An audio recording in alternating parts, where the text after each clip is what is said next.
right, welcome everybody to the Comic Panel, your Fairbanks radio show for all things comics. I'm Cody. I'm Taylon. I'm Jacob. And I'm Shawenta. And today we're going to be talking about Saga of the Swamp Thing by Alan Moore and illustrated by Stephen Bissetti and John Tolfrin. Am I getting that right? Probably. Yeah, and this is part of our October horror-themed spooky collection of books. If you're new to the show, our show is basically we read a comic each week and discuss it, and occasionally we talk about news and other things related to comic book media. Yeah, this week I chose Swamp Thing. It's one of on the top list of a lot of comic book favorites lists, especially for American comic book horror and stuff like that. Written by Alan Moore, who's very prolific in the American comics scene. And I've always just wanted to read it. I tried reading it once in a collected edition. I think it was a slightly different one than the one that we read this time, because I think that it had the issue right before Alan Moore joined. So it was issue 19 instead of issue 20. And so basically it was hard. It was really hard to read the first issue, so I didn't finish it. But yeah, so that's basically that is why I chose the book. And yeah, so what do you guys think? Just in general, we'll get into the meat of it in a little bit, but I thought it was good. I liked all the stuff with that had Swamp Thing in it, but the side characters other than Jason Woodrue kind of fell flat for me, because I don't know who any of them are. Yeah, it seems like there's a lot of dysfunctional couples wandering throughout the story. Yeah, very much so. I mean, I would say that there's probably only a handful of basically the story is only about Swamp Thing, aka Alec Holland, but not. And then Abigail Cable. First her name was Abigail Arcane, but she gets married, so Abigail Cable and Matthew Cable. I think that those are only and then there are some side characters mostly is after that. But there's the couple in the beginning, and they don't show up again. That really. Oh, yeah. Is that right? Dennis and Liz Tremaine. Oh, I guess I didn't really remember them very much. Oh, okay. Dennis Barkley. Yeah, there they are. I guess I kind of. I thought they were married as well. No. I mean, that's the whole thing in the beginning. Yeah. Liz, that's her name, right? Liz is leave me. I don't think we can make something out of this. And Dennis is but we just did it. In my world, they say he caught feeling. Yeah, oh wow, I'm surprised that they just don't show up again. I'm who are those people? You go. Sorry, what were you gonna say?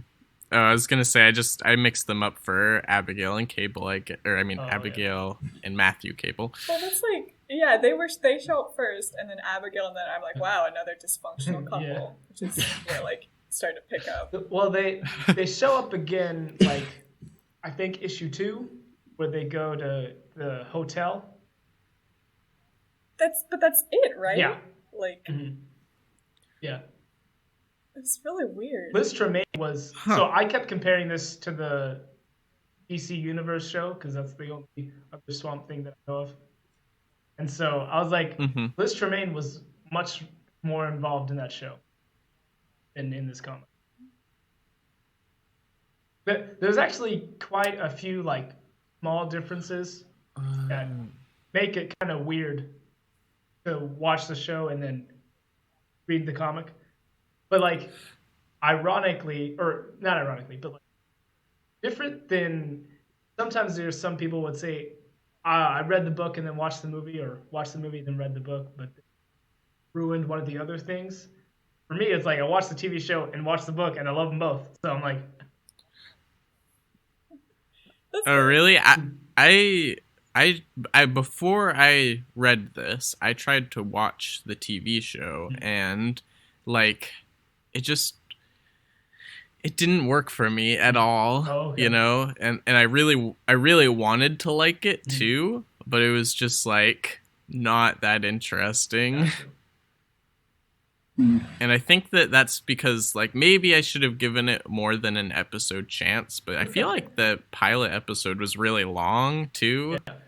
But yeah, like, you know, they didn't even introduce Swamp Thing, you know, in the first episode. Like I think he appears at the very end, but that's not an introduction. That's like a cameo. Well, I mean, they introduced Alec Holland.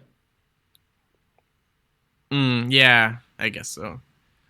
But then again, Swamp Thing isn't Alec Holland, so. I mean, he kinda is.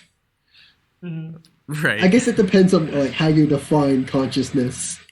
Sometimes it feels very much like the cyberpunk thing, where like I have an artificial body now. Am I really me? And then like they grapple with that. Yeah. But yeah, after some quick Googling, I discovered why there might be so many dysfunctional couples. This seems to have been published at the same time towards the end of Alan Moore's first marriage. So maybe that's got something to do with it. Perhaps. I'm reading a book right now about writers and how they like put themselves in their writing. And the one lady said this really memorable quote of like, pretty much all your work is autobiographical. Just some people are better at hiding it. I was like, oh, that's true. Oh man, I didn't know you were supposed to hide it. Well, I mean, not necessarily. Everywhere. Yeah, also going back to the original couple, sorry, I really am not going to be able to remember their name.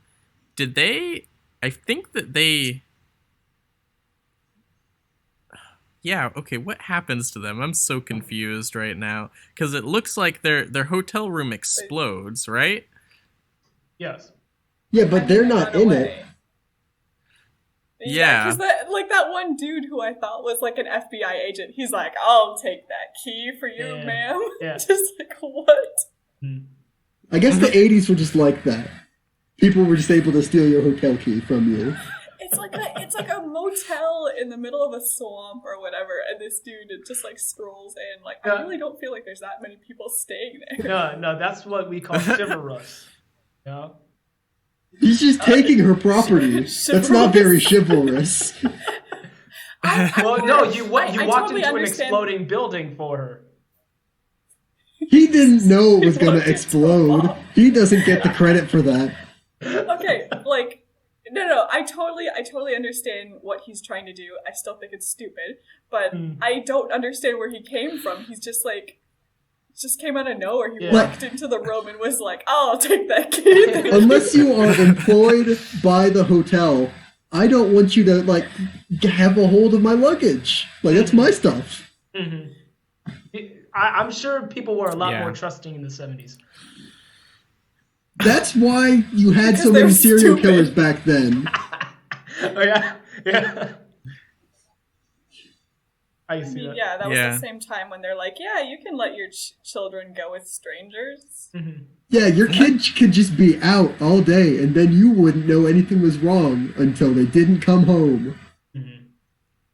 Also, this isn't the 70s. This is 1984, I think. Oh, okay. Fine. Orwellian. Still bad. Fine. I'm going to say still bad. Yeah, still bad. Yeah, I think that basically my understanding without looking it up is that the two, the couple, at the beginning, basically they are part of the loose ends that, Alan Moore had to pick up from the last writer. It's like, nah, I don't really care about these people. gotta write them out. Maybe. That's my best guess. Did he even write them out? I mean, like, I'm fine with that, whatever, because that is a weird thing to end on for your issue run, is two characters hooking up. But, like, I don't think, did he actually write them out? I don't know. I think the story was, hey, you're supposed to meet me, and then somebody else met him. And then he was like, oh yeah, I forgot that they were... Yeah, I mean, maybe he's saving them for later. Maybe that's the easiest way to write them out, is to not write them out. Just be like... I mean, all I needed was a panel of them seeing, like, the FBI or whoever they are, I can't remember now. The government force. Sunderland. Like, and being like, oh man, yes, Sunderland. Mm-hmm. Being like, oh man, don't want to get involved in this. And then that's it. But... Yeah, also, am I wrong that they hooked up after crashing their car? Yeah, that's what it looked like. Oh, yeah. I forgot, because all their windows are, like, ruined. Yep. Like, how romantic. We were stuck here together in this car, and it was really warm out. It's a swamp. No, it was cold. Oh, I thought you said it was warm. No, I was making a joke. It was cold. Yeah, like, it's... And they had to that's like the typical joke, is that, yeah, like, you get... But, yeah, it's definitely just a car wreck in a swamp, which I can't imagine, like, gets you just, like, raring to go. Very Resident Evil 7. Mm-hmm. Guys, yeah, it's like a bunch of people just walking through a swamp. I've never been, like, maybe it's just, like, I've never seen, like, a for-real swamp, but I've also never been gripped by the need to go out and just walk in a swamp. Well, you've never had a friend turn into a swamp thing. Yeah, but still, though, I feel like that's the end of the friendship. Is, like, if I have to go out to a swamp to see you, like, that's just... Gotcha. Yeah, I don't know. We'll get to that, because I have some things to say about that relationship. Wait, hold on. I'm sorry. I'm sorry. Jake just said his friend would turn into a swamp thing, and he'd say, we're done being friends. Because of the swamp. Like, if you cannot be in the swamp, that's fine. But, like, if I have to go to a swamp but he to hang into out... a swamp thing. It's not his fault. I think... Wasn't he trying to make the more general statement that if you live near a swamp or force him to be near a swamp, you're not friends with him anymore? Like, I'm just not about the swamp life. Okay. You just have to visit the swamp life. How much are you visiting your friends, really? Now, not very often. I guess I could be friends with somebody with a swamp now, but, like... Yeah, what if maybe they have good internet connection. You can overlook the differences. Yeah. But, like, it's... If I... Like, let's say, like, we're going out for, like, to hang out, go see a movie. Like, if you bring the swamp with you, that's also a problem. Like, if you can't hang out without, like, smelling like a swamp, then there's a problem. Gotcha. Man, I do now need like a Chip Zdarsky written Swamp Thing that's like a comedy book, and like, you know, they just like try to take him to the movies, and it's like horrible because nobody can see past all his foliage. Okay, actually, one of the things that came up when I was reading this is the design for the Swamp Thing is, well, it isn't, but I've read a comic that's probably, what's the word, homage? An homage? Homage, yes. Yeah. Homage spelled with to an H, the Swamp though. Thing's design in like the face, like that kind of face he has. Mm-hmm. So it's by Casey Green, Graveyard Keeper, I think it is. It's a comedy one, but like the main character looks like a skeleton version of the Swamp Thing, and he has to deal with hell and everything. It's very cute and wait. Also, a comic book, right? I got a video game. Oh yeah, he made it. No, it's a web comic, so you can probably read it online. Oh, okay. But yeah, Casey Green, anything by him is great though. Gotcha. Cool. Yeah, that I for a second I thought you were going to talk about Marvel's Man Thing. Yeah, that's so basically weird. like, you know. Yeah, basically that the quick on that character is he's, you know, a Swamp Thing ripoff, but anybody who knows fear burns at the sight of Swamp Thing. So Or Man Thing? Man Thing, you're right. Yeah, sorry. The Man Thing. So like as long as you are afraid, you will burn when you're around. Is that like the whole deal? Like was it a person at some point? Was it, or is it just like a bunch of magic roots? Like, what's the... I don't know. I don't really know about Man Thing other than that. And I just remember, like, you know, he was like saving a lady once, and then like she like, you know, was unconscious and regained consciousness, and then she like screamed and then lit on fire. It's just like, because that's scary. Like, that's all I've seen of Man Thing is like other characters saying, all those who know fear burn at the touch of Man Thing. But it's like, what's the deal with that? Gotcha. Yeah. It's like people just say it like it's a thing, like it's like an Arby's slogan or something. It's like, you can't just say that. What does it mean? Yeah, I don't know. I mean, I'm sure that it's written somewhere. I just don't know enough about the character. But yeah, he was created during Marvel's like more satire works when they like created Howard the Duck and started like, you know, had other stuff like that. Gotcha. But anyway, so back to Swamp Thing after the Man Thing tangent.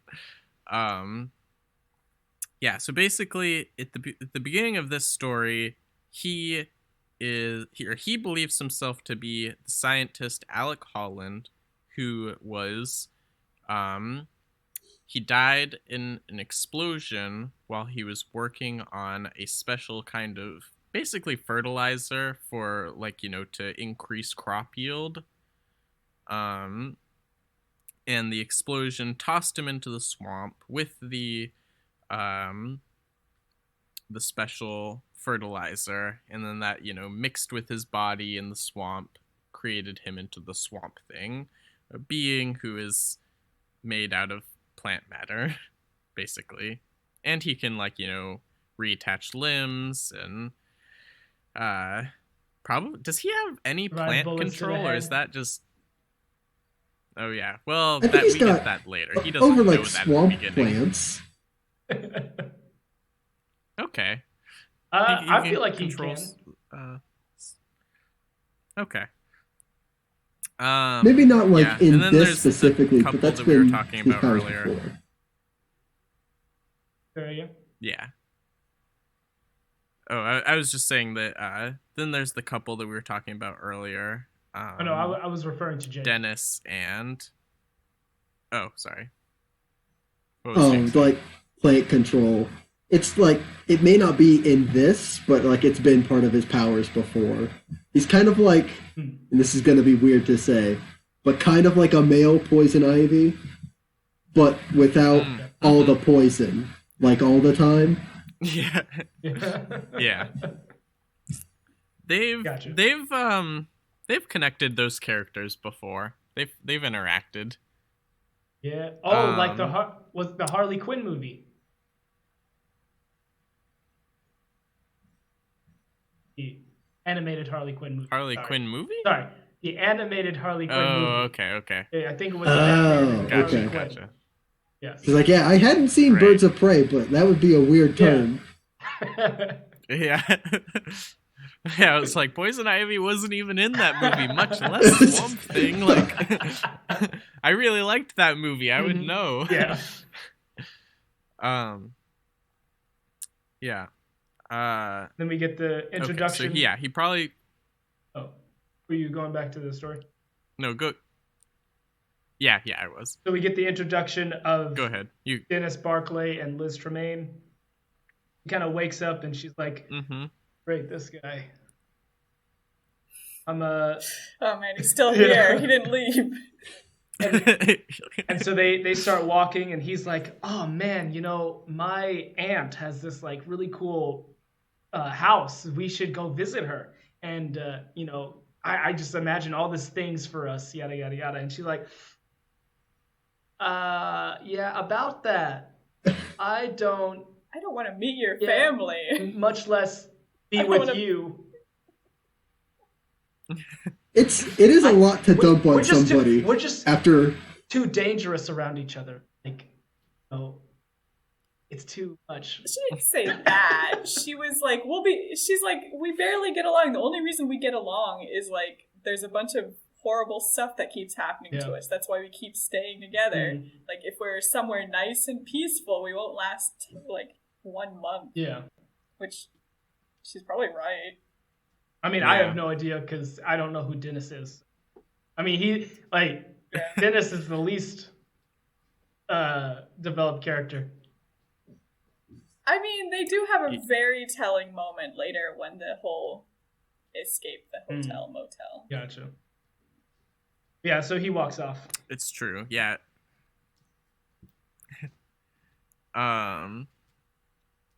Yeah, and then in the next issue, we're back to Swamp Thing. He has a lot of monologue points, but he does interact, so this is better than Spawn.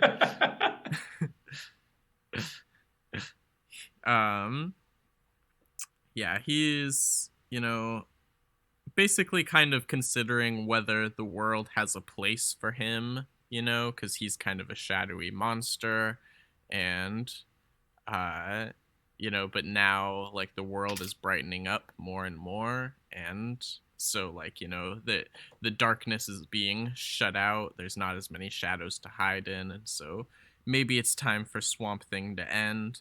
And this seems like kind of like almost like a meta commentary, like maybe people like people are tired of reading Swamp Thing. Maybe it's time for Swamp Thing to end. But then it's like, no, there's still more, but we'll get to that later. But it that is something that he's contemplating, though. Meanwhile, there's a private / military operation going on, trying to basically get to the Swamp Thing and capture him. From the rest of the comic, I think pretty good to assume that they work for Sun. Okay. Yeah, when I first read it, I like assumed they were just government in general, but like, it seems to all go back to Sutherland. Mm-hmm. Yeah. And then we get, for the first time in this book, I think that they were, characters throughout the series. We get introduced to Matt and Abby. What was, I think it said it at the beginning, but I forgot at this point. What is Abby's connection to Swamp Thing? She's a botanist, or she wrote a book for sure about him, I think, or something related to No, him. that was Tremaine. Oh. Abby, I was just a friend. Or maybe co-worker as well. Okay. Okay. I really thought she wrote a book. I thought that they said something about her childhood, and so I thought that she, like, knew the Swamp Thing when she was a kid or something. Well, she talked about being bullied as a kid for her white hair. She might have been in this town growing up. Yeah. That might make sense. Yeah. And then yep, okay. I saw that coming. I just looked up her name, and when I looked up Abby Arcane, it did not come up with Abby Cable, and it didn't come up with Abby Arcane either. And so I'm like, I won't spoil it until we talk about this part, but I'm like, Okay. Anyway. But basically, I don't know what part you're talking about. Because I want... I'm just talking about... I was just talking about specifically Abby and Swamp Thing's general relationship, I guess. Oh, okay. So from the beginning of this comic, you didn't touch on Swamp Thing was looking for this dude, this arch nemesis. And his name was Arcane. Mm-hmm. And I believe that I believe that makes him like the grandfather of Abby. I am assuming. I don't think he's her father. Wait, say that again. Arcane. I'm confused. Arcane is the skeleton. That guy. Right. Yeah. Yes. I believe he's the grandfather of Abby. Yeah, you were probably right about that. Yeah, and I started looking at her Wikipedia page. Actually, I think he is the father. Later, Abby's father is confronted by her uncle, actually. Her uncle, who wants to teach her the evil magical ways of the arcane bloodline. Gregory forbids Abby to cooperate with Anton. When Abby refuses to do Arcane's bidding, he ousts her from Castle Arcane and vows someday to destroy her and the entire village. Not taking his threat seriously, Abby begins to live in her own clinic. However, when Gregory rushes home to save Abby from certain danger, he wanders through the forest into a forbidden minefield and steps on a landmine. When Abby believes her father dead and herself an orphan, Anton secretly reconstructs Gregory as the hideous Unman, known only as the Patchwork Man.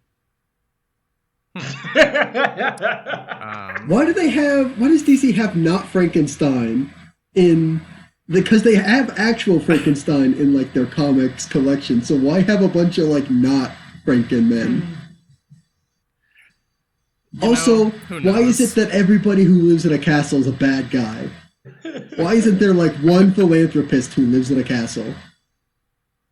Because like... Wait, I guess it's a mansion.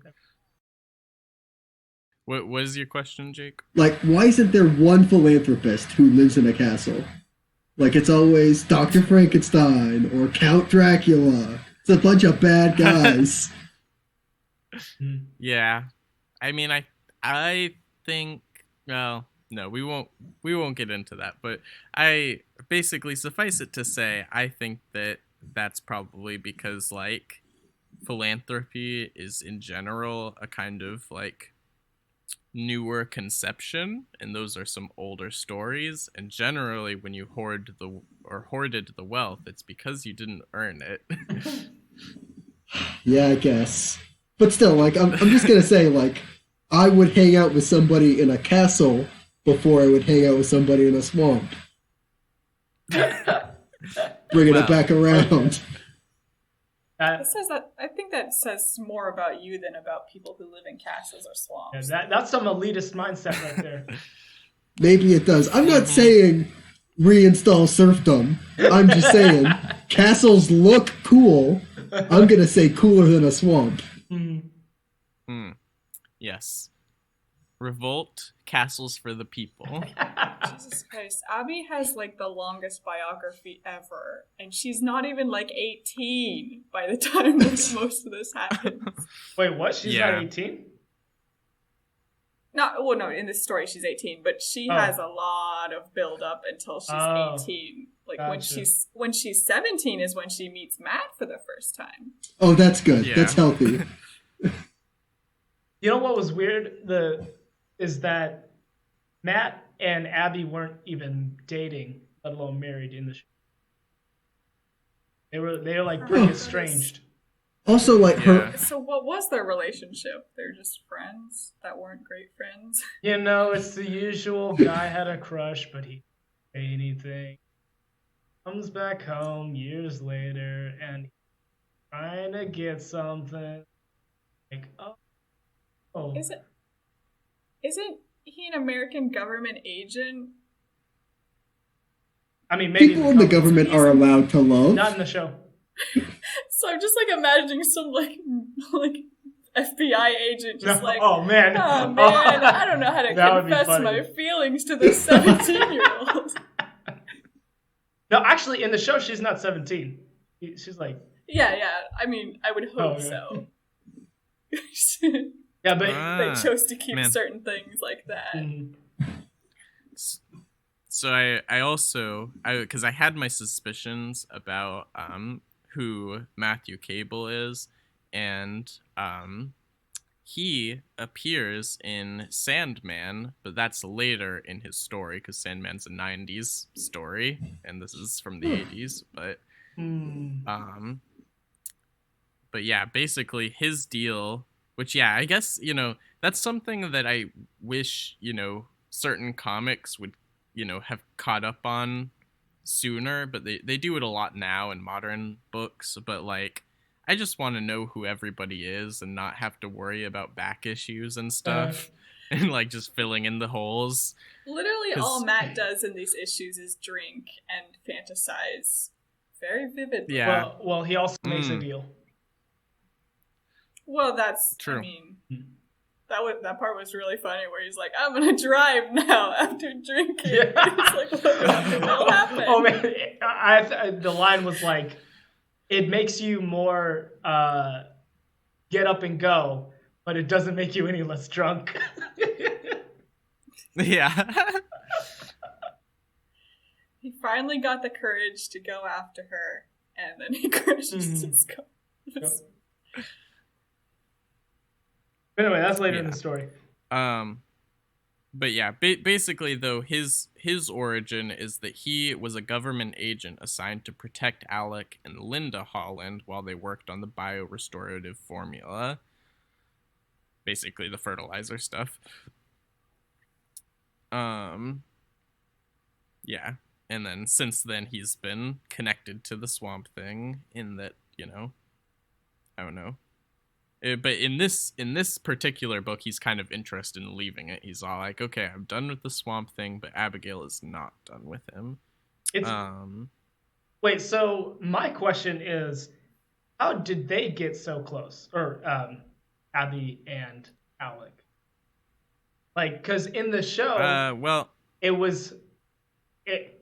don't think there was even enough time for them to explain how close they were. Or he died. Like, I mean, I can tell you what the Wikipedia page says. Oh, yeah. That her father and the Swamp Thing fight over her. Oh. Okay. She basically, I guess, like her father. She thinks her father's, her father, the Patchwork Man. So I guess he's not really her father anymore. As much consciousness, whatever. Yeah. Like, takes her, and then the Swamp Thing saves her, but because she's such an empath, Abby is like, I can tell they both don't mean me no harm, so stop fighting, you guys. And yeah. Wait, that's how they met? Is that how they met? I think pretty much like he was saving her. Huh. That's even weird. Swamp Thing's weirder.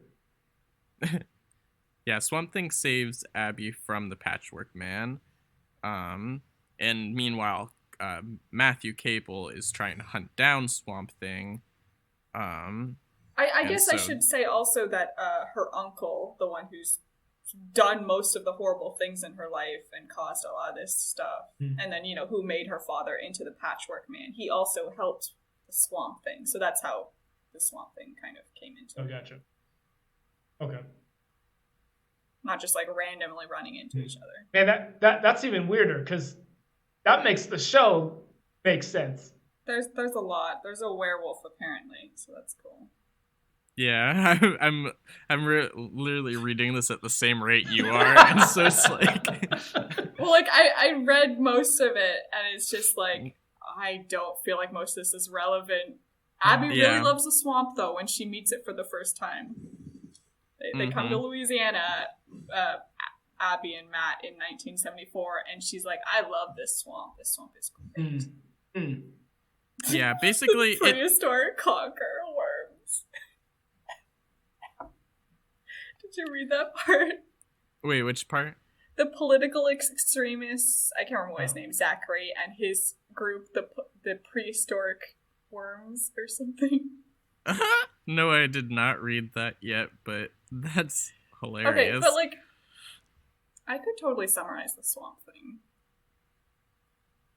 Go for it.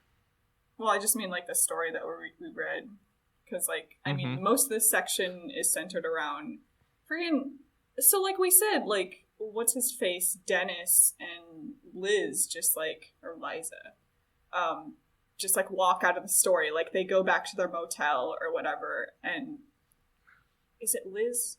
Liz, yeah. She's like, "Oh, I need the hotel key." That one dude walks in and is like, "I'll take that. I'll help you, miss." And then like walks over to her hotel room, opens it, and like as she's like, "What the heck? Who is that dude?" And also she's still listening to like the lady at the front desk who's like, "Oh yeah, some of your friends came by and asked for your hotel room key while you weren't here." Like, what?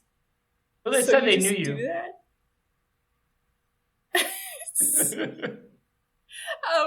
But like, so obviously she's like, something's up, but she's also like torn between the two things. And as soon as that dude opens her hotel room, it explodes. It just freaking, that flash of light was crazy. Yep. And so yeah, Liz and Dennis just like run off, and that scene is like so telling of Dennis, because Dennis is like, "Oh man, so Liz doesn't think we should be together because there's so many scary things that are happening. That's the only reason we're together, but it's gonna run out, right?" That's what she said. And then he's like, yeah, all we have in common is the horror in our lives, Dennis. That's what she said, but maybe horror was all it took. Maybe they didn't need anything else to make it work. Like, he's like, we're gonna have plenty of horror in our lives, so we're gonna stay together forever. Just so long as they never ran out of horrors. It almost sounded like he would force the horrors onto her. That's literally the thing. Like, next thing, he's like, she leans against him, scared, vulnerable, the way a woman should be. I lost it when I read that part. So, like, that was the first moment where I was like, screenshot. Yeah. It's like, Dennis, what I don't think you want this relationship for a good reason. Yeah. What page is that on? They just literally walk out of the story there, right? It's pretty early on. I don't know which page it is. I have 20. 15? Or 28. Yeah, 28. Yeah, oh. 28 or 15. It says 28 at the top, it says 15 at the bottom, so it's useful. No, that's all right. Okay. But, I mean, they literally just walk out of the story then. So, I mean, whatever about that. Yeah. Yeah. And then this whole section, I guess, is pretty much about, these military forces tracking down the Swamp Thing. And, the Swamp Thing just got done with this big battle with Arcane, who I guess is Abby's uncle. And, like he said, the Swamp Thing lost his humanity unwillingly, while Arcane lost his humanity willingly. Like, he gave it up because he wanted more. So, he lost a kinship with someone who probably wasn't too great anyway. Yeah. And meanwhile, he's so like you were saying, the whole metaphorical thing of like he's running out of shadows to hide in, while physically they've got these huge searchlights set up like inner perimeter around the forest or whatever. So like once he gets to that perimeter, they have snipers aimed and ready, and meanwhile they have people with flamethrowers like doing a clean sweep of the forest swamp. Yeah. I imagined a wall of light all around. That's pretty much what they tried to do, and it worked pretty well. Yeah. Because he's able to like he thinks of what is it? He thinks of the ants overtaking a beetle is something he saw the other day, and literally that's what's happening to him. Like he can deal with one or two of these guys with flamethrowers, but they're really, once they catch wind of him, they're all coming towards him. And then he runs into the wall of light. Yeah. Then we get the next issue, which is probably by far my favorite issue. I would have to say, like, I really, when I saw, I can't think, Jason Woodrue, I was like, yeah, let's get going. I mean, I have no idea who he is, so I was like, this is interesting. He seems like an interesting person. Yeah. I mean, did we say yet that once the Swamp Thing runs into the wall of light, he gets shot up by the snipers? Yeah. No, that's probably important to mention. Yeah. And they're like, well, we got him, boys. Take him home. And then... it's dead. Then the next issue is called The Anatomy Lesson. Which, I'll say, if we're lining up this part of the story with the TV show, this is actually pretty close to the end of the show. The end of the show or the end of like the season? Well, I mean, the show was canceled, so pretty much, yeah. All right. Yes to both. Yeah. Yeah. Man. I bet they probably spent most of season 1 then trying to like incorporate all of like, you know, the whatever the creators deemed important parts of Swamp Thing's history, and then they were all like, okay, season 2 is gonna be basically Alan Moore's stuff. And then it was like canceled. Yeah, you made me realize there's a character in the show that is totally not in this comic, but he reminds me very much of Etrigan. I think that is the parallel there. Wait, there's a character in the show you said that's like him? Yeah. And like him in that, like how he shows up is right in the middle of something between Swamp Thing and some other. Man, it's really interesting because this whole issue is about, you know, cutting open the Swamp Thing and whatever. And that really reminded me of that one manga, Blade of the Immortal, which is really horror and gory, I would say. Like, where the whole section where they're like, we have an immortal person. Let's try cutting them open and seeing what it's like. Gotcha. And there's a lot of worms involved, too, which is really interesting. And I think these were made around the same time. Oh. I wonder who stole from who. Yeah, so Jason Woodrue is a botanist. Stealing, but... Oh, okay. So Jason Woodrue is a botanist who the Sunderland Corporation got out of jail. And he's there to examine the body of the Swamp Thing. I'm not exactly sure to what end on Sunderland's part. I don't know if he was still trying to figure out that fertilizer. But Sunderland was like, all right, examine the Swamp Thing. So the issue kind of opens up with him in the future recounting what happened leading up. And so he examines the Swamp Thing, and for a few weeks he gets nothing. Like there's no new information. So Sunderland is growing impatient, and he's like, they'd go on these long walks, and at the end of these walks he would turn to me and he's like, "You don't get it finished."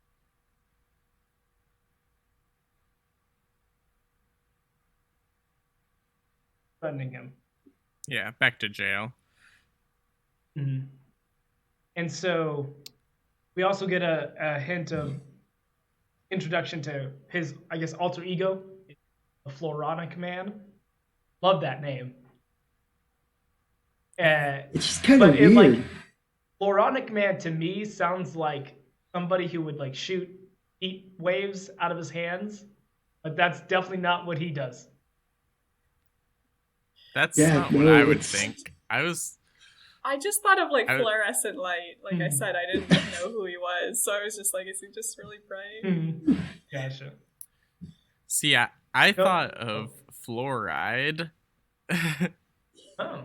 And so I was all like, I was all like, oh, well, like fluorine can be dangerous, that's a chemical. Just and desperately searching for his villain power.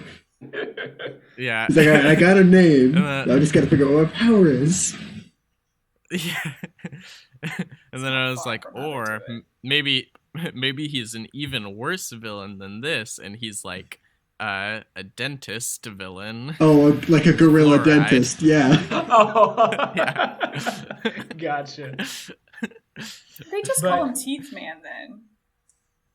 You would think, yeah. Or Fluoride Man, I guess. But yeah, I mean, like, when I heard Jason Woodrue, I obviously pinged Batman and Robin, which is, I guess, obviously, where he was the, like, Poison Ivy in that movie was working under him, and basically the accident that happened, well, actually, it wasn't an accident. Jason Woodrue killed Uma Thurman because she was going to expose all of his criminal activities. Not as the Floronic Man, just as a bad botanist. What kind of crimes was he committing? I haven't seen that movie in a while. Human testing. Something to do with the cartels, I think, because they were in, like, Costa Centava, or, like, the weird, like, not Cuba that's in DC Comics. I think you're thinking of Coro Maltese. Okay. Yeah, one of those. I think that's there, not Morocco, or wherever, like, the race scene in Iron Man 2 happened. I think that's somewhere else. Oh, gotcha. Okay. Gosh. Yeah, Jason. There are a lot of. Someday I'm gonna have. In that movie, created the Venom formula that Bane uses. Oh yeah, I think he also did that. Maybe. Yeah, that's a bad movie. Don't watch it. I mean, watch it because it's kind of campy and kind of fun, but it's also bad. Okay, good to know, man. So people really liked the Floronic Man, it turns out, even though he was like a C-list hero, or I mean C-list villain at best. Yeah. Like, even like we get a Justice League cameo in the book later, and even they're like, "This is the guy." Like, this is the guy. He's lost every single battle he's fought. Yeah. I should say I really like his interactions with the Swamp Thing, because it's so often of him just like caressing his face, and just like, "Oh, I wish I had what you have." Yep. Like, okay. Yeah. Like it is. The part with the yams. The part with the yams. Yams? I didn't catch that. Okay, so like we should probably get through this section first. Okay, so and then we can talk about the yams. Like the Red Skull, he has fake skin. Reveals that he's Woody. I guess this is the right way to say that. Oh yeah, I guess this comic doesn't go into it, but do any of us know what the deal with Floronic Man is? No. Just a guy who's a plant. All right. Yeah. Cool. Yeah. But not in the way that we learned that Swamp Thing is a man who is a plant. Mm-hmm. No, because Swamp Thing is a plant who thinks is a moronic. Yeah, but I mean, like, yeah, that's what we find out in this. We find that out in this issue pretty much. Mm-hmm. But it's like he still has plant versions of like all his organs, even though like he doesn't need them. But is that like the same thing for Moronic Man? I definitely not, because he's so baffled by it. Like, I guess he probably hasn't cut himself open, but he is very baffled when he cuts Swamp Thing open and is like, it's a heart, but it's useless. Mm-hmm. It looks like a heart, but it's just not gonna work. And same with like everything else, the lungs and everything. I guess like what I'm trying to figure out is he closer to Killer Croc, who was born with a deformity who makes him a crocodile, or is he Dr. Freeze had a lab accident and made him a supervillain? I want to say Dr. Freeze. It was a lab accident, right? Because like the whole thing with Poison Ivy then. I mean, according to his Wikipedia page, it turns out it's closer to Killer Croc, but actually further removed than you would expect. I'm so like, just like, why didn't this come up? How didn't this come up in the book we read? But Woodrow is an exile from an interdimensional world called Floria, inhabited by Of course, dryads. It's so easy. That's pretty close to how he was in the Batman Harley Quinn movie. That did not cross my mind while reading this. It's just such an easy origin story. Wait, he was in the Batman Harley Quinn movie? He's just an immigrant from another dimension. So he's who Superman. Decided to become a botanist. I mean, I guess Superman is an immigrant who decided to become a newsboy. That's probably not the right word. He's a reporter. He's not selling newspapers on the street. He's writing the articles. He's a boy and he works in the news. So, after 3 weeks of getting nothing and making no progress, Woodrow finds out something about planarian worms. Yeah. And he's it jogs his mind about planarian worms, right? Mm-hmm. No, he's heard about it before. He was reading a book about them. Okay, yeah. So he found out and he's like, oh, this connects. Yeah, because he was like, planarian worms, what they do is they eat their own and then inhabit properties of them. Oh, no. Sorry, it was a test. So what it was they trained a planarian worm to run a maze, and then they would serve the planarian worms to other planarian worms, and then they would know how to run the race, or the maze. And so he was like, and that's how plants worked. And so he went to explain this to Sunderland, and he was like, okay, the plants consumed him. Alec was dead before he hit the water. But with all those chemicals, those plants kind of grabbed onto him and then absorbed his essence. They remembered having a body. They remembered having a heart, a liver, and they made them. And that's why you don't need them. Yeah. Yeah. Also, this is very on brand for Alan Moore, and like basically like is like I don't trust him to do anything except write comic books. Like wait, what's especially because like Alan Moore, this part of the story is on brand for him. Because like, you know, basically like I don't know. I just get the feeling that he like, you know, because I mean, I've heard about this like planarian worms thing. It's not just made up for the comic book. That's like a real world thing. But then like, you know, Woodrow extends it to like eating the wise man in a village, you know, and it's all like, no. And like, I kind of feel like Alan Moore, like, you know, has at least an inkling to believe that. Like, and I'm like, Yep, I just don't trust you to do anything except for write good comic book stories. Gotcha. But yeah, so Sunderland owns this dude. I was like, oh, okay, all right. So Sunderland was like, all right, that's done. I've heard enough. And Jason was like, oh, you can't possibly understand the implications. You don't have the right background. And Sunderland's like, I don't need to know the right background. I'm a businessman. My background is I make decisions. I have other people who have the right background understand the minutia. I just say, aim here, or something to that effect. And so he was like, and now that you have given me what I wanted, I have need of you no more. And I don't know if he said that he would send him to jail again, but he just kind of walked off.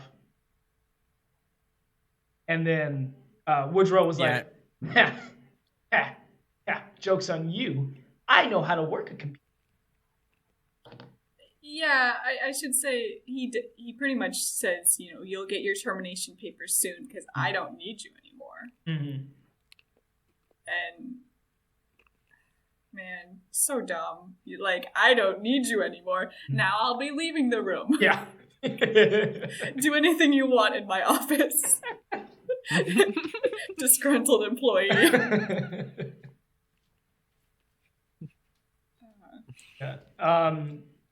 Yeah. And so then the Swamp Thing woke up and found the papers found Woodrow's notes.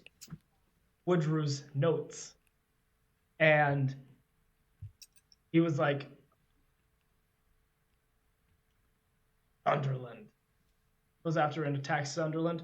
Oh, I should say his name is Avery Sunderland.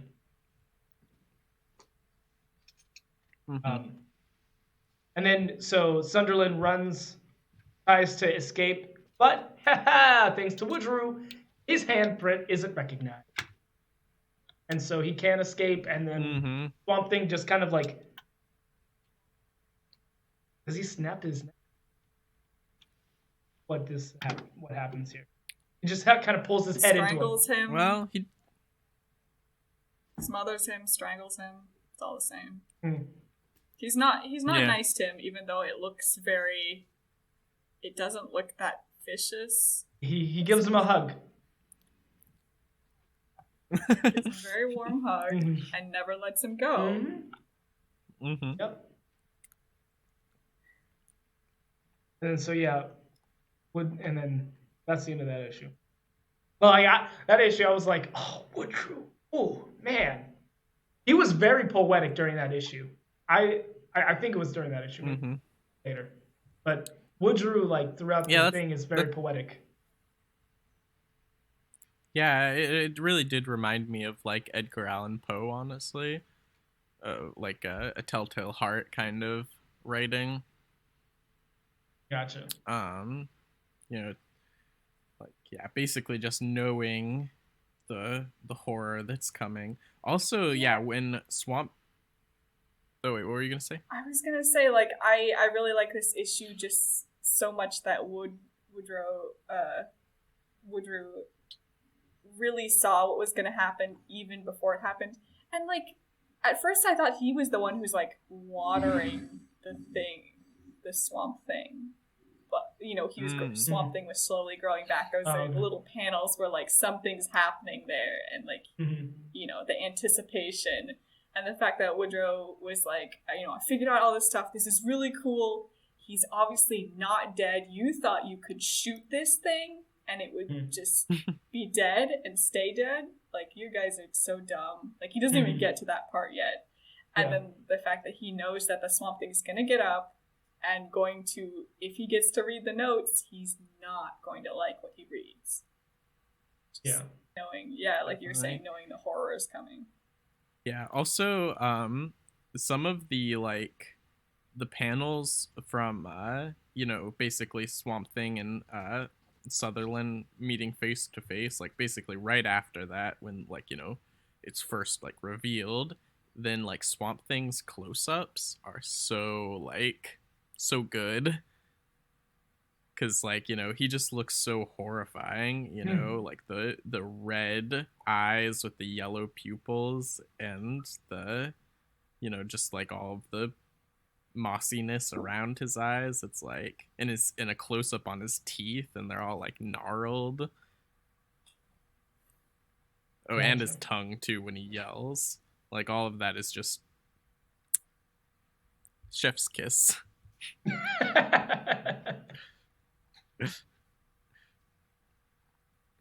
Yeah. And then yeah, also the panel layouts are really, really cool too. Throughout this book, I think that the panel layouts are a lot of fun. There's just like lots of overlapping and lots of like sliding and tilting, and just definitely not the 9 or 3x3 grid that you know, Watchmen is known for. Man, I thought it was weird that like Woodrow, I think it appears yeah, it's like the first page in this issue and the last page of how gridded images. It's split into many different panels, and it was kind of, I don't know, I was kind of like taken aback by that.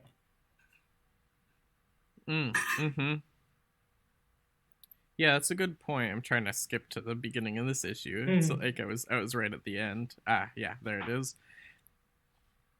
Yeah, I think that that's like, you know, supposed to convey like, you know, kind of, I don't know, a segmented, you know, like, because we see like, so first, like the, I don't know, the first trapezoid of that page of panels, you know, is like basically what's the word, like a oh man, it's blanking out of my mind. It's a setup shot though, like, you know, it's showing where we are. Oh, like an establishing shot. If we don't know. Establishing shot, that's what I was looking for. Thank you, Jake. Yeah, so like, yeah, that those first like 3 are establishing shot, and then like the rest are like, you know, a close-up of half of his face, but it's all segmented, you know.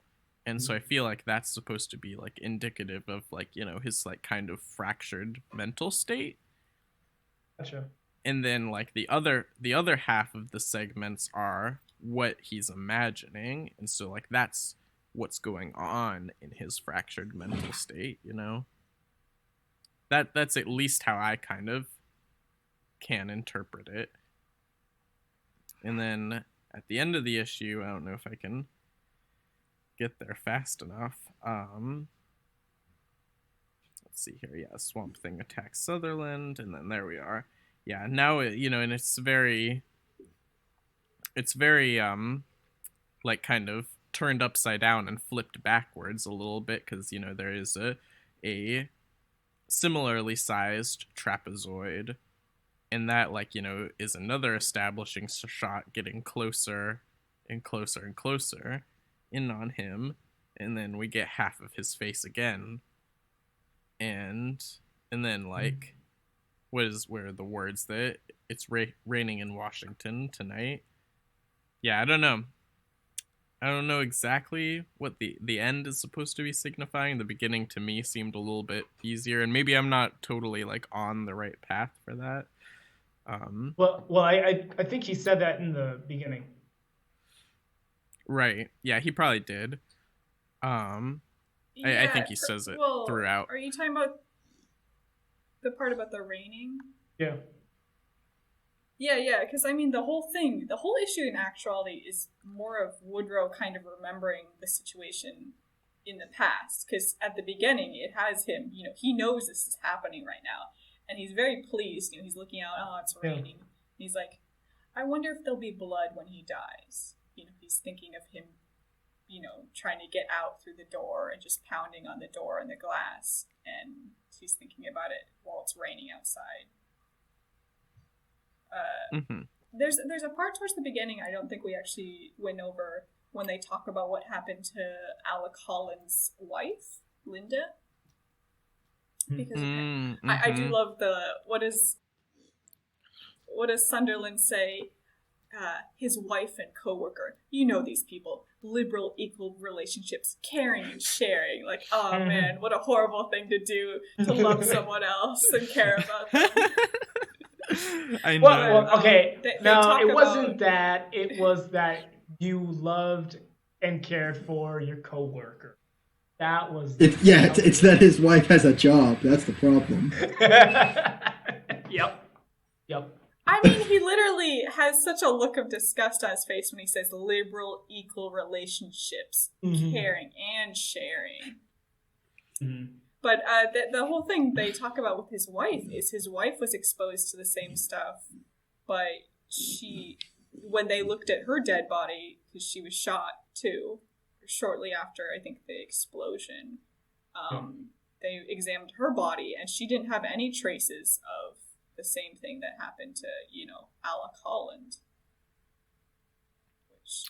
Because it wasn't Alec Holland. Oh.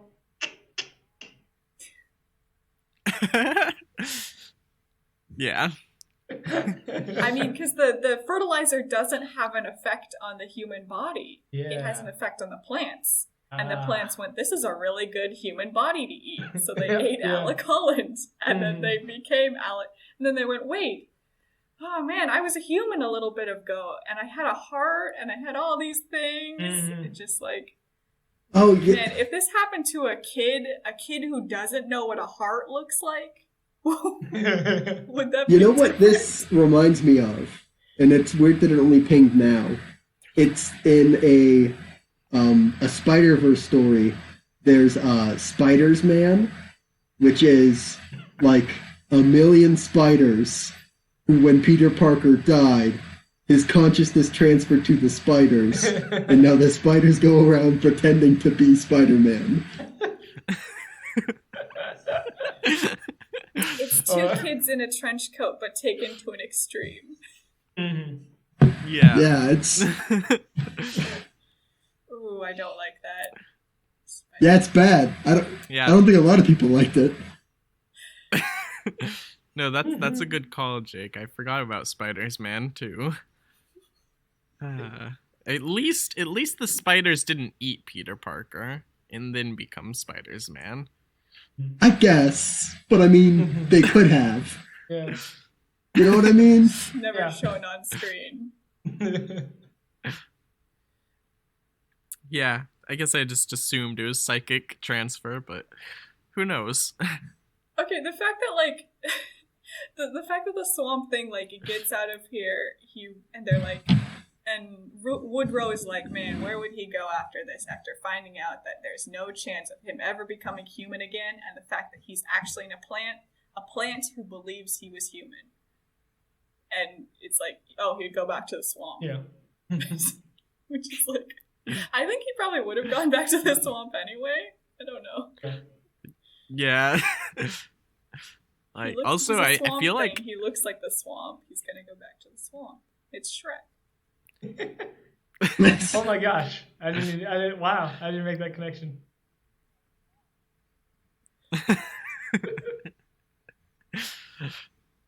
Oh man. Yeah, but also like it obviously wouldn't have kept the emotional energy of the story, but there is a part of me that really wanted to see like Swamp Thing's adventure, like trying to like, because he was in like a big, city building, so he had to get out of that building and run on the city streets like as the Swamp Thing is dealing with existential horror and like knocking over a hot dog stand by accident. Yeah. Like running out into the street, the car's like womp womp. Like yeah. I mean, you're causing just pointing car out accidents. the next Marvel movie, right? Oh yeah, this is DC, movie. but yeah, sorry. yeah. Hey, there you go. I was just thinking of Into the Spider-Verse style, but with the Swamp Thing, and just like a whole comedy sequence of him just like I was saying, dealing with existential horror and like running out into the street and like nobody takes me seriously. I can see it now. So we get to the whole section where Abby and Dennis, not Dennis, Matt. No, not Matt. Yeah, Abby and Matt stumble upon the Swamp Thing, sort of what he's become, pretty much. Which I'm gonna be real, I saw that clump of moss and I did not see the Swamp Thing, so Abby has really good eyes. She was like, "That's the Swamp Thing," and her poor husband was just like, "Okay." Where's the mouth? I could not see it. Yeah, just like a face, like just like a little bit of his face, and the rest of it could have just been a giant pile. Yeah. I freaking love Woodrow, though. Also, I love Abby. Abby being like, he's the best person I ever known, like the kindest and sweetest, and her husband is just standing there. Yeah. She also called him like the most stable of the people that she knew. She just called him like the most caring, like she pretty much set him up as like the best person in her life. Yeah. I mean, we should say that she keeps. I kind of went over it very briefly. That fact that Abigail keeps rejecting Matt's advances, and Matt is dealing with it by having visions of little dancing women that look like Abby, I guess, because all the women look the same in this, let's be honest. But he's going crazy. Yeah. We didn't say it much. Yeah. I think by this time we know happening to her. She comes home and she's like, "Oh yeah, Swamp Thing warned me that kind of fighting him or something." Yeah. No, she said, "You're causing all of this." And he goes, "Yes, my delusions are kind of causing all these bad things to happen and come true, kind of." Yeah. He's like, "But don't worry, I drank a bunch of alcohol and I had a really bad delusion this last time, and that's why Arcane and like the Swamp Thing were fighting, but I fought it off and I defeated it." And after Abby's like, "Okay, I'm going to go take a walk. I love you, but this is weird a little bit. I still don't want to sleep with you yet." And Matt's like, "Well, I didn't tell her the whole truth. Yeah. I did fight with my delusions, but they're kind of still here, and I'm going to make one of them dance for me." Well, it was like he learned to control it, kind of thing. Yeah, which I don't know if is a good thing. Got all these bad things I can envision, and now I can control them. Yeah. Like, you kind of lost the purpose I guess, there. Yeah, also this was like that was a helpful explainer, because I didn't entirely get that. Like, I understood that he had like control over something, but I didn't really understand what it was. So that was a lot clearer. It really reminds me of Doom Patrol. They had a character, I'm trying to remember what her name was. Oh, Crazy Dorothy. Jane. No, not Crazy Jane, Dorothy. Okay. Wait, Doom Patrol. So like Dorothy the is. Yeah. Yeah, maybe we'll read that sometime soon-ish.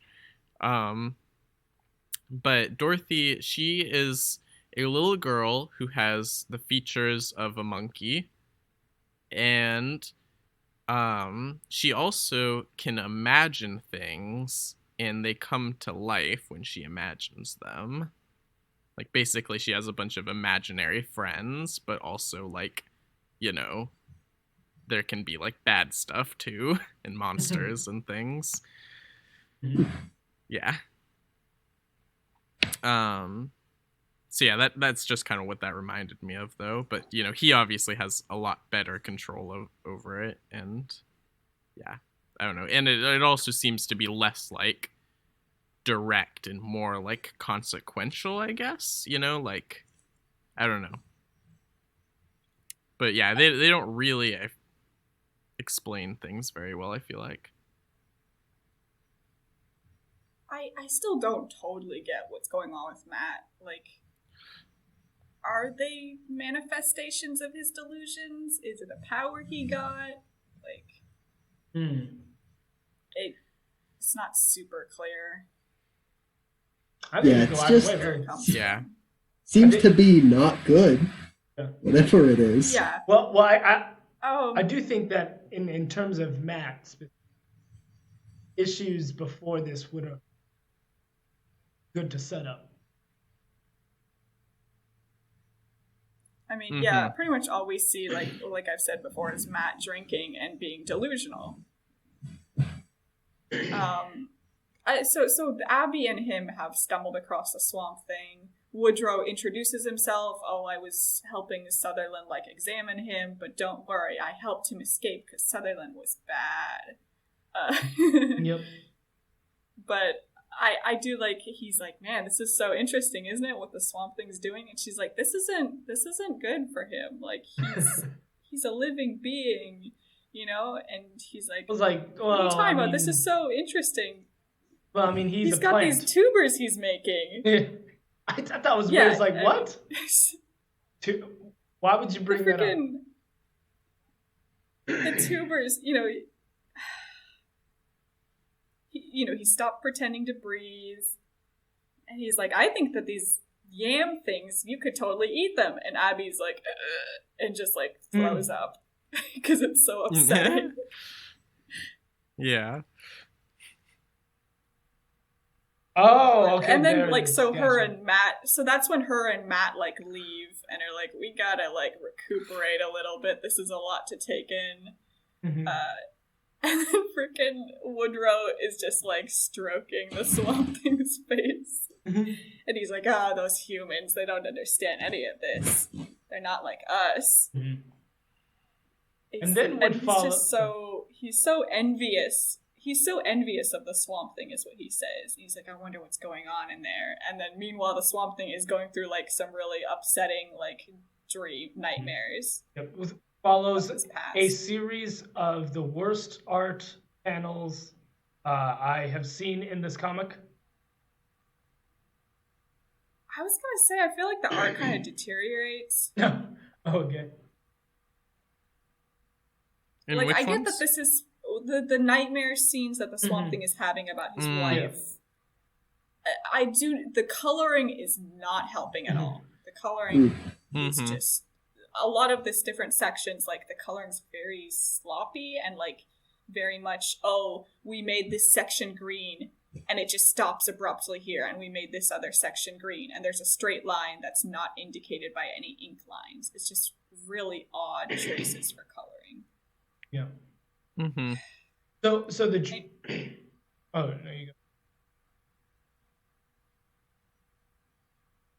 So the dream sequence is basically, it just kind of starts off with him at his wedding, and then Abby, in the dream, Abby starts talking to him, and he's like, wait a minute, we haven't met yet. Why are you here? He's like, I don't know what she said, but then what follows is more continuing the dream, but then things are out of place. And I actually don't know. I don't remember what was happening. He just has a lot of, like, mishmash of different people in his life that have kind of plagued him. Like, Arcane is there, looking half dead. You know, friggin' his wife starts to sink into the ground. Linda. And he puts on he a says, smock. He says, I'll buy a restorative formula, and I'm like, what is this, an RPG? That was a really weird line to me. That was the formula that they were working on. That's the fertilizer stuff is the restorative formula. The fertilizer? So he's going to buy some fertilizer to help his wife not be dead, I guess. Well, I mean, yeah, that's the dream logic of it. Idea. That's true. You're like you're saying it's kind of bringing everything together into one weird dream where nothing like really makes sense in connection to each other, but it's because he's trying to think about all this stuff at once. You know, they put him in a Swamp Thing suit, and then they're like, oh man, you know, are you still in there, Alec? And they're like, it's okay, it's just mud, we'll get rid of it. And they just like start scraping away at it until there's nothing Matt disappears there. And then so Alec disappears. Yeah, sorry, Alec. Yeah. Yep. And then what follows is, in the real world, Abby is just talking about how she feels alone and that Matt has been distant. And she walks into the room where Matt's sitting. She envisions all these bugs that are just crawling around on his face. And I guess the room, is there a fire in the room? I'm not sure because... Well, okay, so the first thing she realizes as she's about to walk in the room is she hears a woman's voice and also Matt talking to him. Yeah. And she's like, he's not alone, obviously, and she's just very upset at the idea, you know, that he's actually connecting with somebody other than her because he's been so distant, and meanwhile here he is talking to somebody. Yeah. And as she opens it, like you said, it just looks like he's surrounded by nightmare visions. There's a woman dancing, there's bugs just crawling all over him. And she thinks back to as a kid having these, like, this thought of, like, something being there.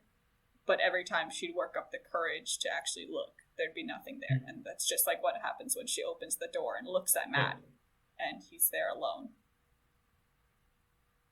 And then we actually get Woodrow eating Swamp Thing. I didn't catch that at first.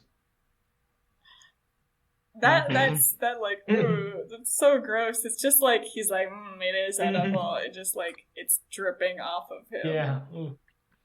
Yeah. And then I did get the feeling that I got the feeling that, like, you know, Woodrow's obsession has like grown to such a point that it's like, I wouldn't say that it's like erotic, but it's like almost there, you know? It's something, all right. It's something. When you sit there like, yes, sleep well.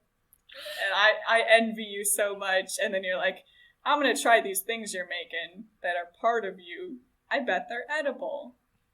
Ooh, they are edible. This is so great. Like, something's going on there. Then we get some more dream sequences where Swamp Thing picks up his body, or a skeleton, which is supposed to represent his human life. Okay, this part's really interesting to me because he comes across the planarium worms, because, you know, this came up in Woodrow's report so much. He's still thinking about it, trying to process it. And he's carrying his wife, Linda, because, you know, coming back from the previous dream, he's worried about losing her, even though he's already lost her. And so he comes upon these planarium worms with his wife, and they go, oh, we left the best for last for you of this body. We left the humanity for you. And he sets his wife down, and he realizes, he goes, sorry, Linda, I can only carry one thing at a time. So he chooses the memory of his wife. He chooses his humanity versus the memory of Linda, sort of, and walks off with that. Yeah, the skeleton's kind of ungrateful. Or nagging.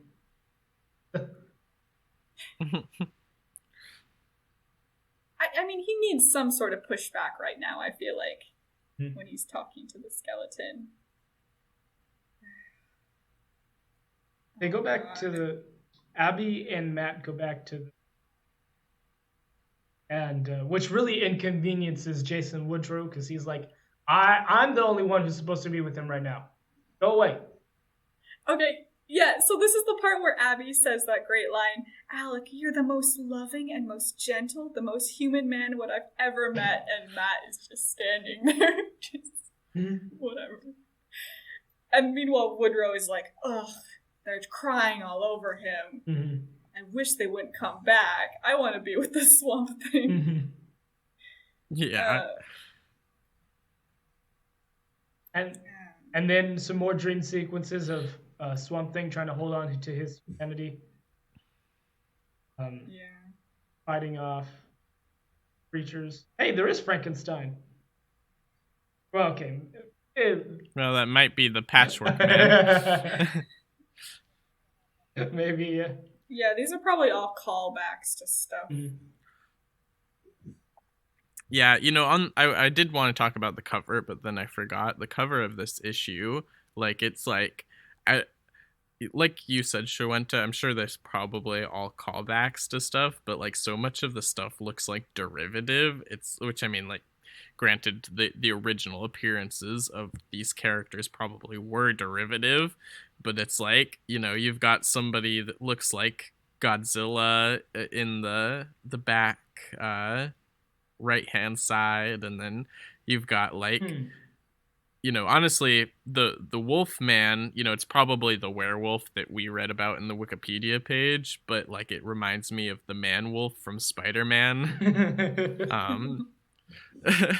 And then there's just and then there's a bunch of monsters and robots and aliens and spacesuits and stuff, and it's just when I saw this cover, I was like, oh, we're getting weird with these guys. Yeah, the one thing I will give them as creative is the weird mechanical spider-looking thing in the foreground, where it's part, I guess, ant or insect would be more correct, because it only has 6 legs, but it's lower half is bug, but then it's got arms coming out of it too.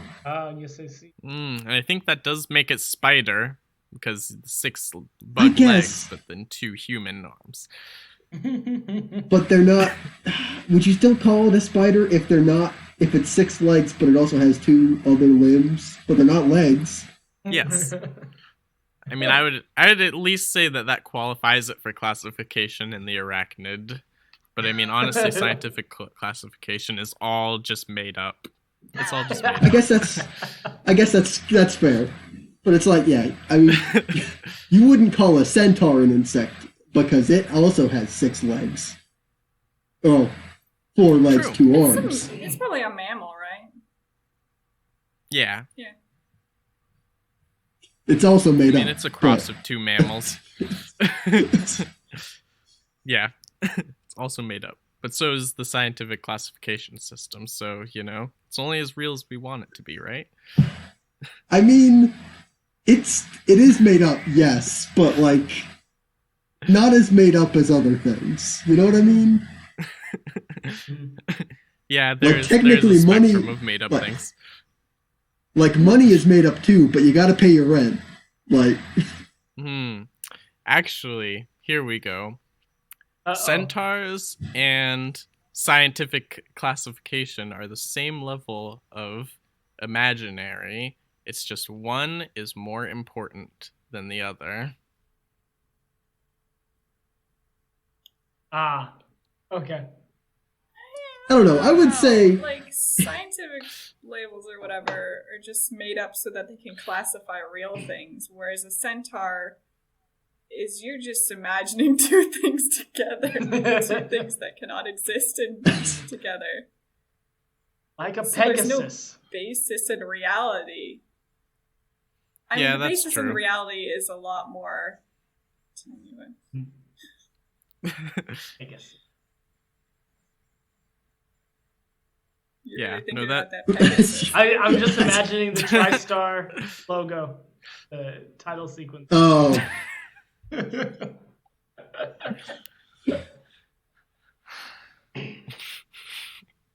All right. Okay. yeah, sure. You know what? Okay. Sure. So the rest of this issue, like you were saying, Talon, the rest of this issue is pretty much the Swamp Thing. A mix of Woodrow and the Swamp Thing's different experiences. But the Swamp Thing's still dreaming. He's talking to his humanity, or what's left of it, because through the fighting with others, they're like, we need some humanity too. These people he's met along the way who all lost their humanity as well. Spare some for us, and all he's got left is this skull, and he's talking to it, and it's the only reason you're running is because of me, so you better keep running. And he stops and sits down, and it's this is the human race, you have to keep running or you get disqualified. And what is it? It tries to say the old adage, a rolling stone gathers no, and he just the Swamp Thing lays down and becomes this mass of plants and just overtakes his humanity as well, just to shut it up. Gotcha. In his dream. Meanwhile, okay, so Woodrow clipped a little flower from the Swamp Thing and then did something scientific with it. He was trying to match its brain waves. He tapped into his plant part, and suddenly we have this huge splash page of him just like listening to every single plant being in the world, like across the world. He's thinking of Alaska, all the way to Africa. And just, he can hear all of them, he can feel all of them, sort of. He's super in tune, and now he's a little green, well, not a little, he's a green giant running around with a ton of plants on him now, and he's screaming. Yeah. And he's like, what do you want me to do? And the end of issue is where he has a plan. Yep. Yeah, also the splash page is just so good. It is a very good splash page. I enjoy this. I don't know. There's just a lot going on. That's how I felt. I think that's good for a splash page. Like, why else would you do a splash page unless there's a ton of things going on? Really? I like a lot of the I liked a lot of the language used there, and the imagery that goes with it, because it's trying to show how much, like you're saying, a lot's going on, and he's in tune with every single plant on the planet. Like, that's a lot. Yeah.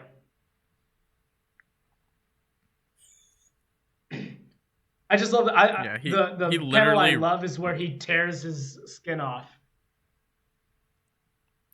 Yeah. His fake skin. Oh, yeah. His fake skin. True.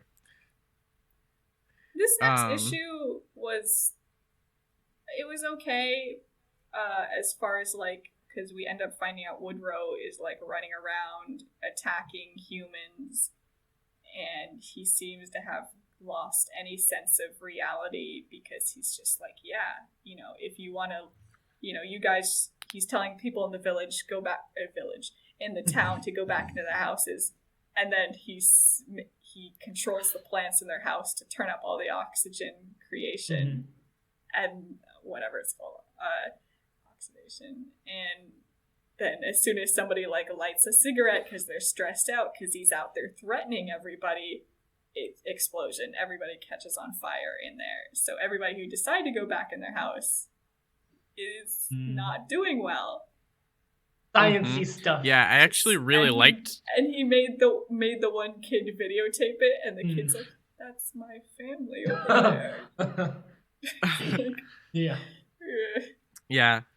I also liked the inclusion of the idea that not only are they, like, you know, frantic and worried because they're being threatened, but also the increased oxygen production actually creates that in their mind, because, like, you know, I learned about this in a chemistry class, like, you know, you hyperventilate to increase the CO2 levels in your blood so you can calm down, and the opposite has the opposite effect. Increasing the oxygen in your blood level will make you less calm. And so I thought that was really interesting. It was like such a, you know, it's all like, okay, I'm going to increase the oxygen levels, which will have the effect of making them more frantic, which will mean that somebody's going to light up a cigarette, which means that everybody's going to explode. It's like... It seems like there are unnecessary steps. Like, if you have control of the plants, just kill them with the plants. But it's like, no, I've got to do this, like, 8-step, 300 IQ... he's a scientist, right? So he's got to have a control group. Got to have the opposite of a control group. Oh man, he's gonna do the same thing to all of them. He just wants to torture them, pretty much. Yeah. He does science, then he's happier to do it. Makes the job quicker. But you know, the meanwhile, he's also chasing, like, I think pretty sure everybody on the planet is probably being chased right now. But Abby, of course, gets chased from her car by plants, and the Swamp Thing, you know, hears her. And he's also going through his own thing where he's, like, finally deciding to get up and do something because of all this danger. And he gets a name. Like, he can sense, you know, He gets the name. So he's like, there's a disturbance in the green, and it has a name.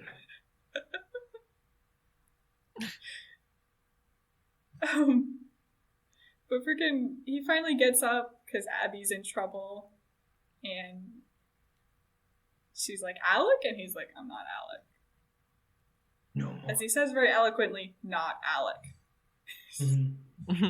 And the kid, meanwhile, the kid who was videotaping all those houses catching on fire has ran off to a nearby town, goes to the police, and is just too out of it to like tell them. And the one dude finally decides to watch the tape the kid has, and when he sees it, he ends up leaving his shift early, going home and killing all the plants he can, even cutting down the tree in his front yard. Yep. But that tree had a lot of sentimental value, Woodrow too. Had a heart in it. Him and his wife, probably. Yeah. It is a little dramatic of him crying while he cuts down the tree, but I mean, he's probably so terrified, I feel like, less than like worried about the tree. Mm-hmm. Yeah, I really liked this because it's like, you know, it kind of shows off that, like, you know, basically all of the people in the DC universe live in this horrifying world that we never get to see because, like, you know, it's like the superheroes that we normally see. It's like, oh yeah, you know, this was hard, this was dangerous, this was difficult, but, you know, they win the day, and it's, you know, not much goes wrong with them, you know. But then, like, all of the civilians, like, he's like, oh, this is a supervillain attack, and I could really easily be targeted by this, and so I have to go home and, like, you know, get rid of all of my plants, including a sentimental plant, and kill it because I could be killed by it. And it's like, you know, it's a very humanizing story. Yeah, like, you know, the story of the people you don't normally get to see. And the fact that, okay, so I did not know that, like, what's their face? The superheroes in this one? Justice League? Oh, the Justice League? Justice League. Okay. The Justice League. I didn't know that they, like, existed in this universe. So for them to just be like, it's such a comparison, the Justice League up there in their lofty not tower. It is called the Watchtower. Friggin', you know, looking down, being like, haven't we beaten this guy a ton? Like, how is he a threat now? And, like, how are we going to deal with this? And, like, trying to think in, like, these big terms. And they have all these superpowers and these different people they're trying to, like, use to deal with this dude controlling all the plants on the planet. And meanwhile, yeah, some police officer is, like, trying to deal with this in his own way. You know, in small terms. But, like, life-threatening to him. Yep. Yeah. Yeah, so Woodrow gets it in his head that humans are killing plants, and so he's like, all right, kill you. You're destroying the green. I'm doing all of this for the green. And not money. Yeah, and I really Swamp Thing shows up. Yeah, I really liked that, you know, excuse the pun, but Alan Moore is, like, you know, starting the seeds of the green and the red, and, you know, eventually he'll add some more things to that, but it's kind of a new, like, level to the DC universe of, like, you know, controlling factors, you know. They have, like, their cosmic forces, and then they have, like, you know, their eternal forces that are, like, death and dreaming and stuff like that. And then they have the green and the red, and I think eventually they'll have the black. And maybe there's something else, too, but it's, like, all... The white. All living... Oh, maybe.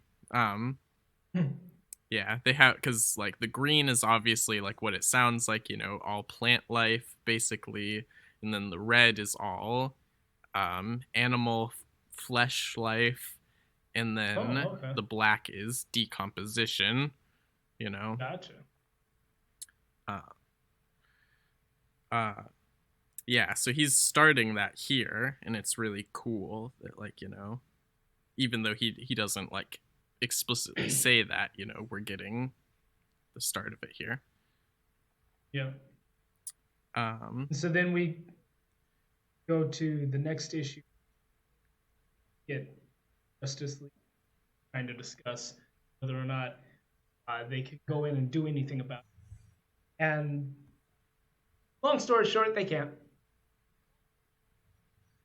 Yeah. They try so many different things. Yeah. They're like, can Raven deal with this? And she's like, well, I tried, but, I can listen to them, but I don't know what they're saying. The plants, like...